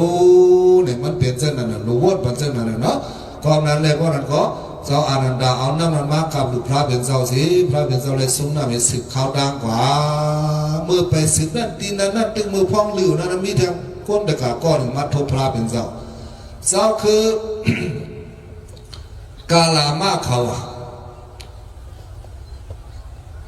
ปุกุสาสื่อมันเป็นคนกะมาทบพระเป็นเจ้ามาคู่ใบลีงามไหมมาอย่างก็คู่ใบมาหักพระเป็นเจ้าในก็คู่ใบลีงามมันเป็นใจสายเสื้อเงินเดือนเจ้าอาลาระเฮ็ดซึ่งไหนย้อนนั้นแหละมันยามหู้ลองนับยามภายศาสนามาป้อมจะยามหู้ลองนับยามภายศาสนามาในฮันมันเจ้าก็สื่อเลิกเธอกันนานเว้ยเนาะพอได้เหมือนเช่นปกุศาวาได้ยินเงยไว้มาคู่ไปพระเป็นเจ้าเอ็มาตะกอนดีกอนซาสิตะกอนดีกอนซายาวเวสิมการสัมไปอ้ามอ้อเลยลองสลายซีมันยามหันมามือกาก่อนอันนั้นยามหันมามือกาก่อนอาราระเนี่ยเป็นปุ๊กูสื่อเสียงลื้อหลงมือกานั่นป่านั่นก็หนึ่งเสียงกามสุดบนกว่าอันดังพระเป็นเจ้าอีกหนึ่งพระเป็นเจ้าที่เป็นพระมือพุงมือเฮือเนี่ยมันเสียงกามกว่ามือได้จะไหนให้ไหนเป็นนี่ตั้งขึ้นพระพวกกูก่อนน่ะพวกกูสร้างมาในมาอ้ามลองสมาธิมันในพระเป็นเจ้าข้าไปกาอ้ามว่าอ้ามยาวเจ้าอย่าหันสังขาเขาเจ้าในพวกเขาเจ้าเขาสั่งพระสมาบัติพวกเขาเจ้าอยู่ตึงนินโดนินใจเอาว่าไหนจึงเสียงสังก้องยินเขาว่าในก้นกาเรียกว่าหิมในหาปากล่อหาปากล้ำก็ว่าหันก็ว่าหันว่ายินก็ว่ายินอ่ะพระนักก็เจ้านอนแล้วว่าไหนจะได้จะก็ทำกันไรข้อไรนิ้วน่ะเรื่องนั้นเขาไว้กระนั้นพระเป็นเราขึ้นสีมามันก้อมกาจะหนังเว้ยอันล่อหาปากนั้นมันโปละสังสมถะวิปัสสนาภาวนาว่าในฉะนั้นตอนนั้นทางมันพบเป็นรีบพอถึงว่านั้นตอนนี้โรธาสมาบัติพระสมาบัติซึ่งนั่นเนี่ยว่าถึงอย่าไปก้อมกาวานล่ออันหาปากแล้วมันตัวผ้าผ่าผลตัวก็ต้องตันหูว่าสมาธิลองเต่งนิ่มเนาะลองเต่งนิ่มเปิงกันพระเพียงเจ้าเขาเจ้าเจ้าอย่าหันด่าเขาเจ้าเจ้าพิสิกาผู้ถาวเขาเจ้าเพราะเขาเจ้าเขาสั่งสมาบัติยาวว่าเนี่ยสิผลตกอยู่ก็เขาหุบผ้าหลังง้ออยู่ครึ่งทางข้างผ้าพายอยู่ในก็เขาหูดันเย็ดสังว่าเอาจะนินตัวนินสังอะไรมองขนาดนึงเนี่ยพระเป็นเจ้าขึ้นวันเนี่ยมันมันก็สักขึ้นไม่ริมหูจูพระเป็นเจ้าแทงก็เลยเพราะนั้นก็คาราเบลนับยามเจ้าได้ดีขาไหนข้าอยู่ว่าสมาธิสระอันเป็นอาลาระนั้นขนาดมือว่านินเดียวในอันว่านินเดินนั้นทั้งนี้แทงของขานนเนี่ยนับยามพระเป็นเจ้าของพวกนับยามก็สรุปนอกแต่เพียงเมื่อเอาเครื่องนุ่งดาวไหวมันอันดุ้งเข้าป้อยเขาวันอะไรเครื่องนุ่งดาวไหวมันอันมันยำนุ่งเข้าป้อยมา1 ปอก 2 ปอกเนี่ยนะจะเมื่อเอาเครื่องนุ่งดาวไหวที่เฮือในมันอยู่พระเป็นเจ้าวะซูมนึงคุมนุ่งดาวไหวตัวคิงตอนตัดตัวคิงตอน2 ติอันนั้นเอามาอยู่พระเป็นเจ้าเพียงนั้นก็สมว่าหางลีวะสุวรรณสิงกีว่าสีมันเป็นสีคำว่าสีสังก็เรื่องกินเงินเรื่องไหนเมื่อเลี้ยวในโยจะขอทำด้วยก็เขาก็โมลิลิเว้นในความป่านี้ดีกว่าสุวรรณสิงกีว่าเพียงโคนุ่งดังไว้อันใจปุกุสะอันว่านั้นเอามาดูพระเป็นเจ้าโคสูงหนึ่งนั้นพื้นดังตาดังพื้นดังเหลือสีมันเรื่องหนังเรื่องเหมือนคำหนังกันว่าเรื่องเหมือนหนังก็เรื่องเหมือนหนังคำในลำพื้นเพื่อเรื่องกิ้งนี้น่ะนั่นก่อนดีวอดอินกอบสังอะไรจะขอใครว่านั่นขอนั่นไหนมือป่นมาเขาดัง3 ปีจะครัววันซูมเอาเขาทำที่เมืองเกตออกทำมาพอออกทำมายาวนี่ก็จะครัววันซูมจำนุ่งสังกัดสีเหลืองนุ่งสีเหลืองโลกบนเสาเขาจะนุ่งสังกัดสีกำนั่นหาวันนั้นเฟซบุ๊กนะโฟนนั่นแล้วมุปั้นเสียงสังกัดก็เป็นสีเหลืองเงินของเจ้านันว่าจะสีศาสนาไว้นะว่า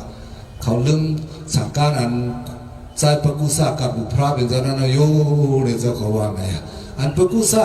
กับดุพระเป็นเจ้าโคตรสูงหนึ่งอันว่านั้นเป็นโคก้นเฮือนของนั้น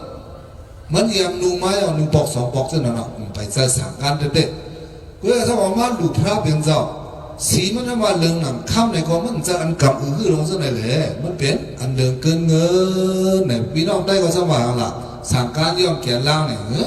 สว่างมาผ่านเรื่องล่างในแถวก่อนก่อนนั้นได้สังการเนี่ยมันได้เป็นสีสังสีเหลืองเว้ย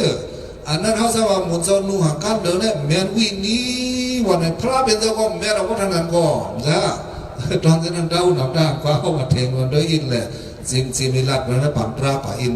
ตอนนั้นไว้เลยเต้าหนังด้านกว่าว่าหนังก็ม้วนดูย้อนหน่อยก็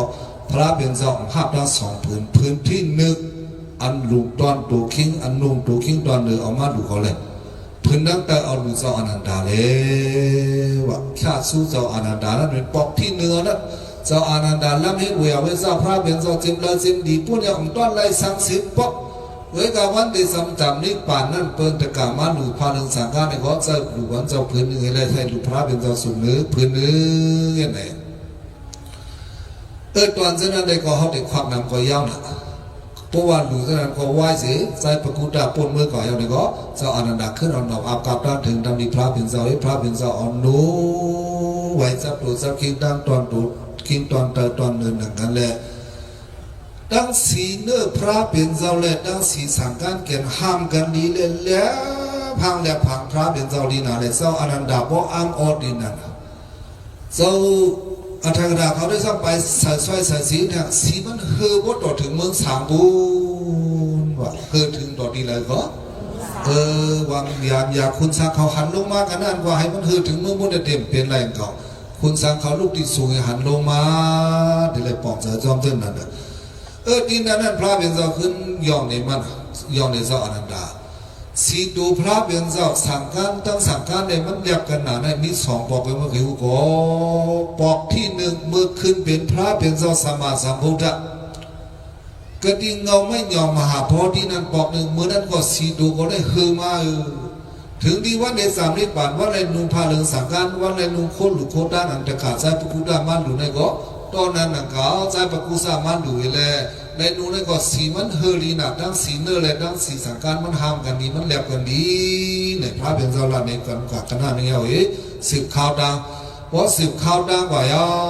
ในก็กับเพียวดีตาน้ำตีหนึ่งกระกุฎะพวกกับเพียวดีนั่นในก็พระเป็นเจ้าลงอาบน้ำสุดตัวสีกินอาบกินสูงเย้าลีงามจงก็สืบข่าวดังที่ในห้องเจริญการหลวงพ่อจะสอนทางอีกหนึ่งอันแล้วนั่นละเนี่ยเขาสอนนำพระเป็นเจ้านั่นเขาสอนหมดแล้วล่ะเขาติดเต้มันเดินหกโมงพระเป็นเจ้าทบดังหยาบผืนน้องน้ำในมือละเดินหกโมงต้องเจอพระเป็นเจ้ากับกายเลยน้ำในพระเป็นเจ้าทบดังหยาบผืนได้เดินหกโมงวันอันลูกออกดีเมืองเวียงป่าวายกับซูกุสินารามาไหนอันน้ำใครสูงก็ใครสูงอาบก็ใครอาบเห็นไหนย้อนนั่นแหละพอถึงวันเหลือหกโมงมาเขาสอนพระเป็นเจ้านั่นแต่เลยเอาเสร์ถึงพระเป็นเจ้าลองเจ้าอยากทบดังอยากขึ้นมาโดยลองน้ำนั่นเองสอนหนูเห็นจังนั้นเพราะนั้นก็บอกว่าที่บอกอันเขาเนื้อปืนมีแหละดังอันเขาเห็นนั้นมันหนักเหมือนกันเนี่ยมันบอกว่าจังนั้นเขาบอกใจมันคอนั้นเพราะนั้นก็ลูกที่นั่นเองขึ้นสิบกว่าข้าเพียวที่กุศินารามะก็เพียวที่กุศินายงยาวเนี่ยก็เพื่อกาเพียวที่นั่นได้กว่าลือเช่าไว้ที่หลวงไม่เป้าคุณมันลาเขากุศินารามะเนี่ยหลวงไม่เป้าที่นั้นเป็นอันเจ้าเปิงน้ำเหรียญนั้นนาดีตอนนั้นเป็นคุณมันลาเขานั้นตอนนั้นเดี๋ยวนั้นได้กว่าลือเศร้าดีนั่นว่าเพียวดีนั่นก็พระเป็นเจ้าตั้งเปิงไว้มันเอากูตั้งกว่าเอาโหไหวตั้งห้องเลยเอาตีนไหวสู้ดังซานเลยมือตั้งกูนั่นพระเป็นเจ้าว่าซึ่งนั่นย้อนนั่นแหละกวนเอาเขาเมื่อเขาไหวแปดคนเสกกับสุดบุญนั่นเราเอาโหไหวตั้งห้องเลยเอาตีนไหวตั้งซานนั่นยิงเอาล็อกนั่นตีนมามันก็เขาต้องไว้บนทางผามันเพราะว่าเอากูตั้งยาวในก็พระเป็นสวะก็เดินลือกว่ายาวเฮือนยาวในเห็นนอนกว่าเนื้อกูนั่นเรื่องเอาตัวเราเลื่อนเนื้อกูเลื่อนเนื้อกูไปมือนั้นน่ะเขาตีขึ้นลูกเอ๋ยในพระเป็นสวะว่าอีดอกกระดินนั้นนอนแล้วก็น่านอนที่ไหนว่าในก็พระเป็นสวะนอนกว่าเนื้อกูลือกว่าเนื้อกูพอย้ำดีกว่าเนื้อกูนังนั้นพระเป็นเจ้าตึกสืบทุกสุขสักทุกโหดราแทงไหลหูไหลด้วยน้ำนันนะราชนั้นมันยาวนันนะกับกายเลยลองสุกอยู่ดาวเก้าลงอันมามีลงในหิมะเสนั้นมันมาหลายอันหลายลองนันนะอันนั้นหลายอันหลายลองลงเสนั้นเขาสินหลักว่ากันในอีรอดอ่อนหนึ่งสุภดาวะปุกโกก้อนหนึ่งมาเข้าสู่พระเป็นเจ้าใครเข้าสู่พระเป็นเจ้าใครทำได้อย่าพึ่งคันเจออันนั้นปองเจอกวางเจอโลนั่นกองเพื่อมัน อันมันกวางโลหางมันนั่นมันขวางเสาไว้เช่นนั้นมีเจ้าขอรมาไว้เอาเด็กกิริตมันเก่าไหลเนี่ยมันก็มุมมองคนเนี่ยก็วันนั้นเลยมันเผียวมาเผื่อเผียวมาในเจ้าอานันดาเขาสัมภามันอย่าไปเข้ามือจูพระเป็นเจ้าพระเป็นเจ้าเฮือไหนเอาเท่าไหนเอาเมื่อได้ไปมาดังวันไปเสด็จเฮือดังเองการต้องสัมถอน้ำก็ขันใจมาใครกินเคยซุ้มก็ไม่ได้ซุ้มหนังอกหนังใจมาเนี่ยซึ่งในเจ้าขอพระเป็นเจ้าอนันดาเขาวางมันก็ถอดทุกใครกว่าดิก็เรื่องเลยความเสียงเขาอุตัวกระนั้นสกัดซอดเขาพระเป็นเจ้าปล่อยมาให้เลยอย่าไปห้ามมันสมันในเลยพระเป็นเจ้าเจ้าปล่อยกว่าสู้เพราะปล่อยกว่าสู้ยาวเนี่ยเขามันกอดถามพระเป็นเจ้าขอถามมันไม่ขัดถามนั่นอันมันขัดถามนั่นมันขัดถามสารในเนื้อโลกาหลงในเพิ่มเป็นพระได้ขายใน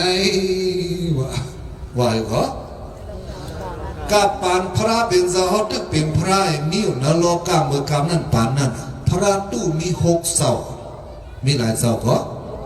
สันสยาปิลดาบุดาวานิกันดานาดาบุดาวาอาซิดาเกซากัมบลาวามะเคลิโกสาลาวาอันวานในเส้นนั้นมีเทียงกับสาราลงหกอายุเขาอย่าหรือพระเป็นเจ้าเขาว่าสภาพปากว่าเขาได้เป็นพระสมัยไหนฮังกุนมึงป้าจิมคุณเอาคำเขายกอะไรก่อนนับก่อนยังก่อไว้ก่อสาเขาเป็นคุณเอาคำเสียดายเขาการเลี้ยงภาษาศาสนาจะมีสังเกตดาวดันติ๊กลงไว้แหละคุณเอาตัวเป็นพระเนี่ยเขามู่ไปเสียว่าอย่าที่ที่จะพี่น้องได้โย่ต้องเปลี่ยนนะว่าเป็นพระในพระไว้ในอ่อนกันเล่นกว่าเพราะเป็นภูมิเป็นเกลงไว้เอาไว้เนี่ยมันมีเจ้านั่นก็บุพระตู้เจ้านั่นมีแหละเนื้อเนื้อใจมันความใจสุภาษามัน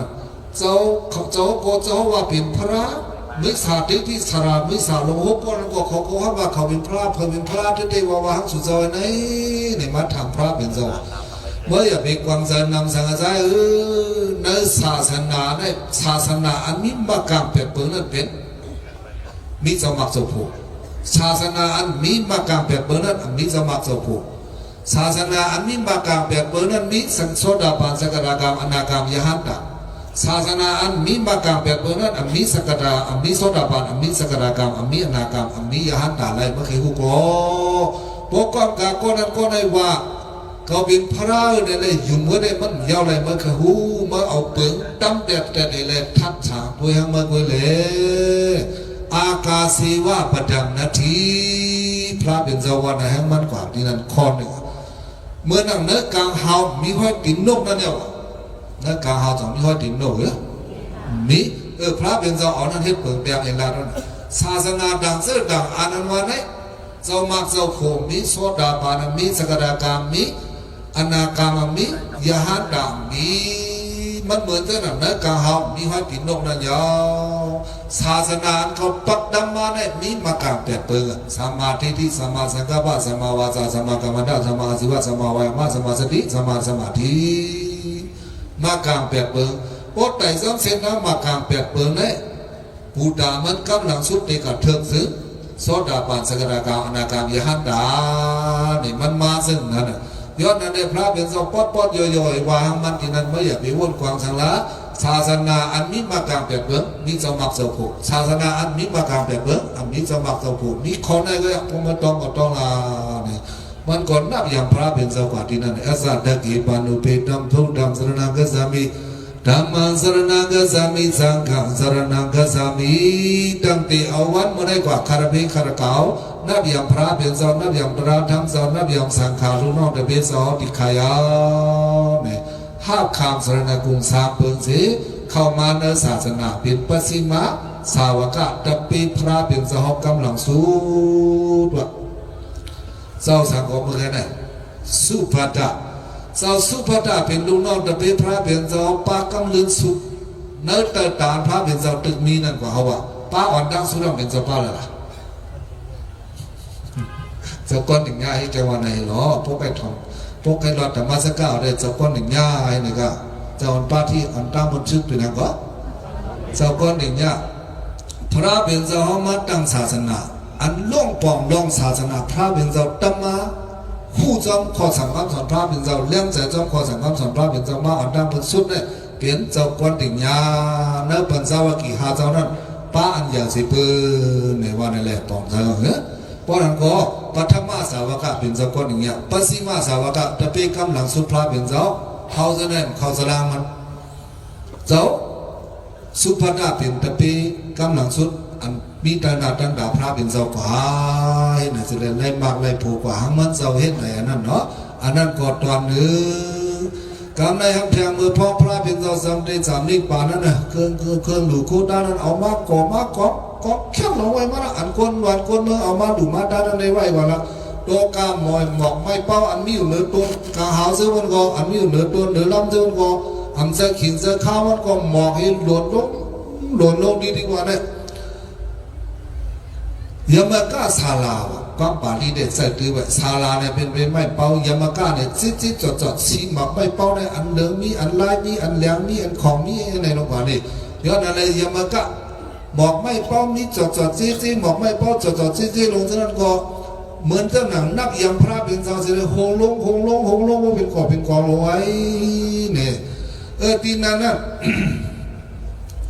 พระเป็นเจ้าสำขึ้นวางเจ้าอานันตาอันก็การนั้นไว้อันนั่งผีเขาสร้อยหมอกให้มาดูก็สมิทแทงก่อนหมอกมันดารวะอันคุณผีเขามาดูก็สมิทแทงก่อนอันนั่งผีเขาสร้อยหมอกให้มาดูพระเป็นเจ้านั้นสำแค่ดีอ้ามหนังยินว่าเจ้าพระเป็นเจ้าเกิดหันนามาเจ้าสีทัดเกิดหันนาได้เป็นพระในก็เขาสร้อยหมอกเขาที่มือนั้นเป็นพระได้เป็นพระมาในก็สร้อยไปย่อสังฆสังฆเป็นพระย่อในก็สร้อยก็ไปย่อโคตรมาจะแก่ย่อสร้อยหมอกก็ไปย่อเขาสมาจะแก่อยู่กับเขาทั้ง40 ไป5 วาก็สร้อยไปย่อกำลังสุมาสามนิพพานยาวนั่นก็ช่วยไปยาววันนี้บอกพี่น้องเมื่อกูนี้ขอได้ช่วยเดี๋ยวจุกข้าวไปอยู่ไหนเนาะ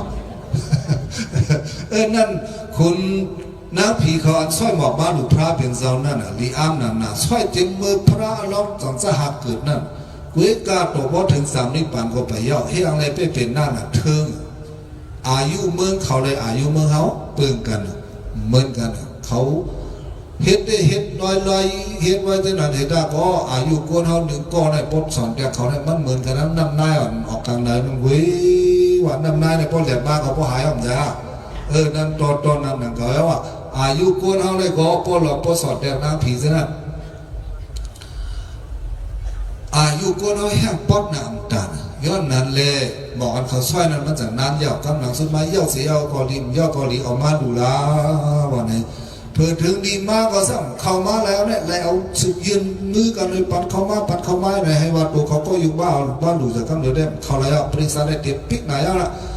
ปริศาสถีมีปริศาสโกนมีปริศาสขุนมีในรูปแบบมีเมืองใจหันสังขารเขาเจ้าก็มีลองหลุดด้านหนุ่มเจ้านั่นเจ้าอานันดาพระเป็นเจ้าวางเจ้าอานันดาเครื่องดูโคด้านเครื่องเจ้าโคสวยเจ้าเนี่ยปิกสมัดนำพวกเพ่งลอยเมียงหมู่ลอยเสาเมืองหลวงก็มันกาคันเยอะตันอันอาแก้วตั้งอย่างดีใจก็ในว่าในกว่าอันปูโซพระเป็นเจ้านั่นเอาเครื่องดูโคด้านในปูโซเนี่ยมันอังกาคันเยอะตันเอาอาแก้วตั้งอย่างดีเสปูโซที่ต้องไว้นะเนี่ยเฮาพบกาคันเยอะนั่นแต่เอาอีสังให้ปูโซแล้วเนี่ยศีลาไปมีก็คัดใจแก้งคำศีลาสมาธิไปมีก็คัดใจแก้งคำสมาธิปัญญาไปมีก็คัดใจแก้งคำปัญญาเฮาว่ามีศีลาสมาธิสิกขาปัญญาสามเบิกพอมีสิกขาสามเบิกนั้นเนี่ยอันนั้นเลยว่าปูโซพระเป็นเจ้าเนี่ยพระเป็นเจ้าเกี่ยวซึ่งนั่นของพระเป็นเจ้าเกี่ยวโคหรือ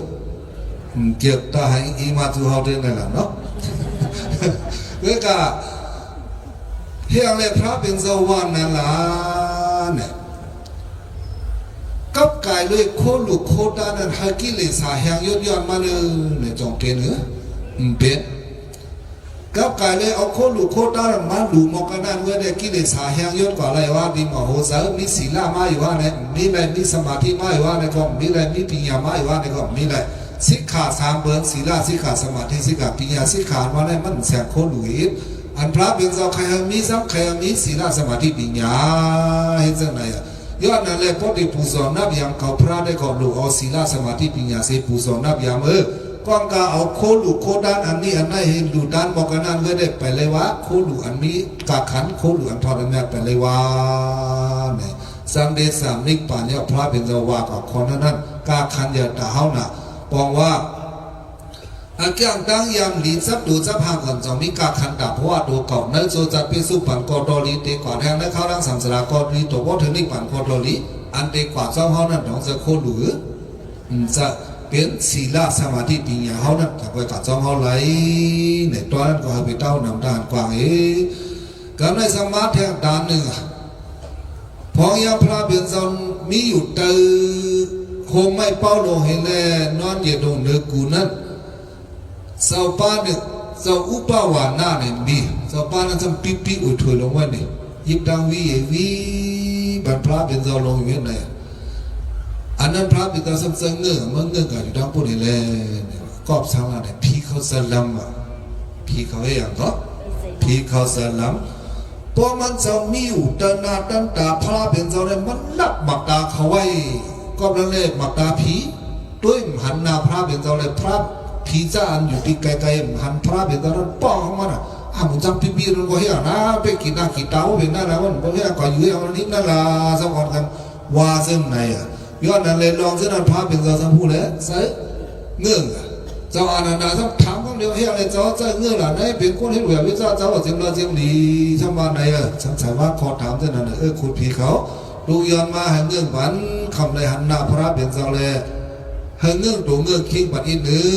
งเห็นไหนพระเป็นเจ้าทำขึ้นเกตดอกนั่นก็รอป้อนก่อนที่ในเพื่อสนาขอถามเขามาแทงคอหนึ่งเฮ็ดสังญาณตาผีสว่าหันในกุฏิไกลๆก็หันจำๆก็หันรับสิ่งก็หันเลี้ยงก็หัน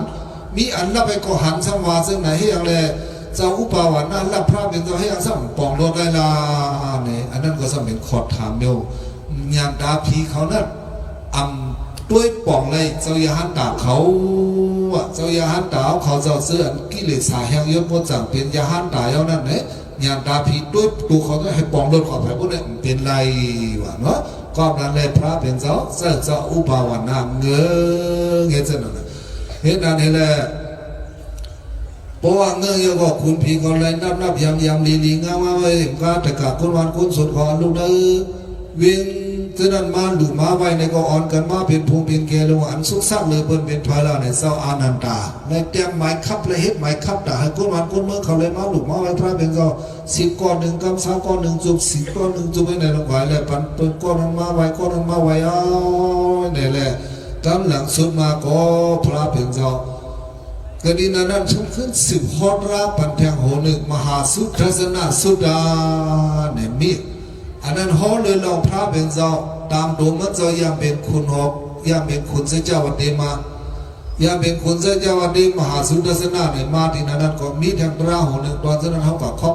อกเขียวมาได้มันแล้วว่าเห็นแหละตอนนั้นไว้ต่างมือต่างปอก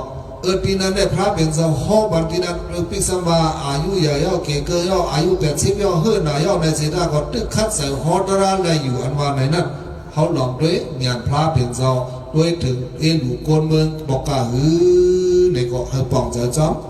กรุณาพระเป็นเจ้าหนึ่งนะปองจะจอมสั่งก็กรุณาพระเป็นเจ้าหลูกคนเมืองแขกคนเมืองมีดาวนำด้านกว้างนี่แหละสิ่งข้อเด็กขึ้นคือปืนมันสองมือยำเมื่อเพราะว่าจัดขอนปนมาปอกหนึ่งยำเป็นคุณมหาสุทัศนาไหนมาเป็นคุณเสจาวติมาในก็นั่นห้อมาตอนนั้นตอนนั้นก็เป็นเต้านำทหารกวางเพราะนั้นก็พระเพียงเจ้าอันลูกกิลิตวันนั้นก็ย่อตัวกับมดยาวนี่ก็เต้งขึ้นก็ถึงมานาเมืองสำแดงมานี่ก็พระเพียงเจ้าเข้า3 สันปฐมสันดุติยสันตติยสันวิตกาวิสาระปีติสุขเอกกตาในลักษณะสันแองกาหาเพื่อนนั้นเอากับดำกันในตัวยักเยี่ยมอาณาปานะล้มออกล้มเข่าที่หูคุณเอาเส้นเส้นเผยก็นะเจ้าอย่าหันด่าเขาเจ้าอันนำแซ่บลงหินนั่นก่อนด้วยคุณผีนั่งผีเขาอันมาโซเจลงหินนั่นก่อนด้วยสังเสยิตแหละอันมันจะเอาเส้นเส้นเหตุอยู่ลงนั้นมีอีสังลาเนี่ยอาณาปานะล้มออกล้มเข่าที่หูคุณมอกขนาดหนึ่งกุยเห็นไหมเห็นอะไรเข้าสั่งสารที่นั่นอันเอาเส้นเส้นเนินหน้าการสารนั่นเองแหละเข้าสัมสารนั้นบอกว่าเข้าสัมสารนั้นจำดีสามนิพพานยาวบอกว่าเส้นไหนเอาเสร็จสักก้อนนั้นก้อนได้ตาดาหูนั้นหูในกองม้วนยาวขอก้าวมันจะหลุดสั่งสอนมากก็กำลังสุดขุบโยสิหัวกว่า อัปมาตินะภิกขเวสัมปาติชาตระปดปดโยนพระเป็นเจ้าหกก่อนนั่นน่ะหันดาดานิภิกขเวอามันเดยามิโววยธรรมสังขาราอัปมาตินะสัมปาติชาข้อกำลังสุดพระเป็นเจ้าหกอ่ะหันดาดานิภิกขเวอามันเดยามิโวเจ้าอยากเขาดังเสียงเมื่อเดือนได้ขัดถึงข้อหาสุดเจ้าไหนวยธรรมสังขาราสังขาราตระดังหลงดังหลายนั่นวยามันจำรู้อยากขาดใหญ่มุนโมหรือสังขาราตระดังหลงดังหลายนั่นวยาสังขารา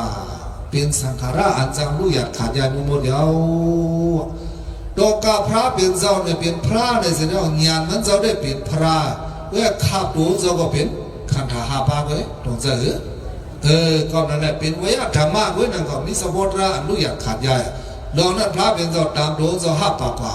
วยธรรมะสังขาราสังขาราตระดังหลงเนี่ยมันเป็นสมบูรณ์อันจำรู้อยากขาดใหญ่มุนโมยาย้อนเปิดนั่นแหละก็เป็นมันจำรู้อยากขาดใหญ่เลยสุอยากเป็นดงดูเรื่องกินอัปมาเดนะภิกขเวสัมปาติชาสุเจ้าอยากไปอยู่เรื่องล่างลงดูเรื่องกินห้างผางมันนี่แหละเอาสติแกมโดเซอยู่กับห้างผางมันบอกเจ้าสั่งเส้นนั้นเดียวไหนก็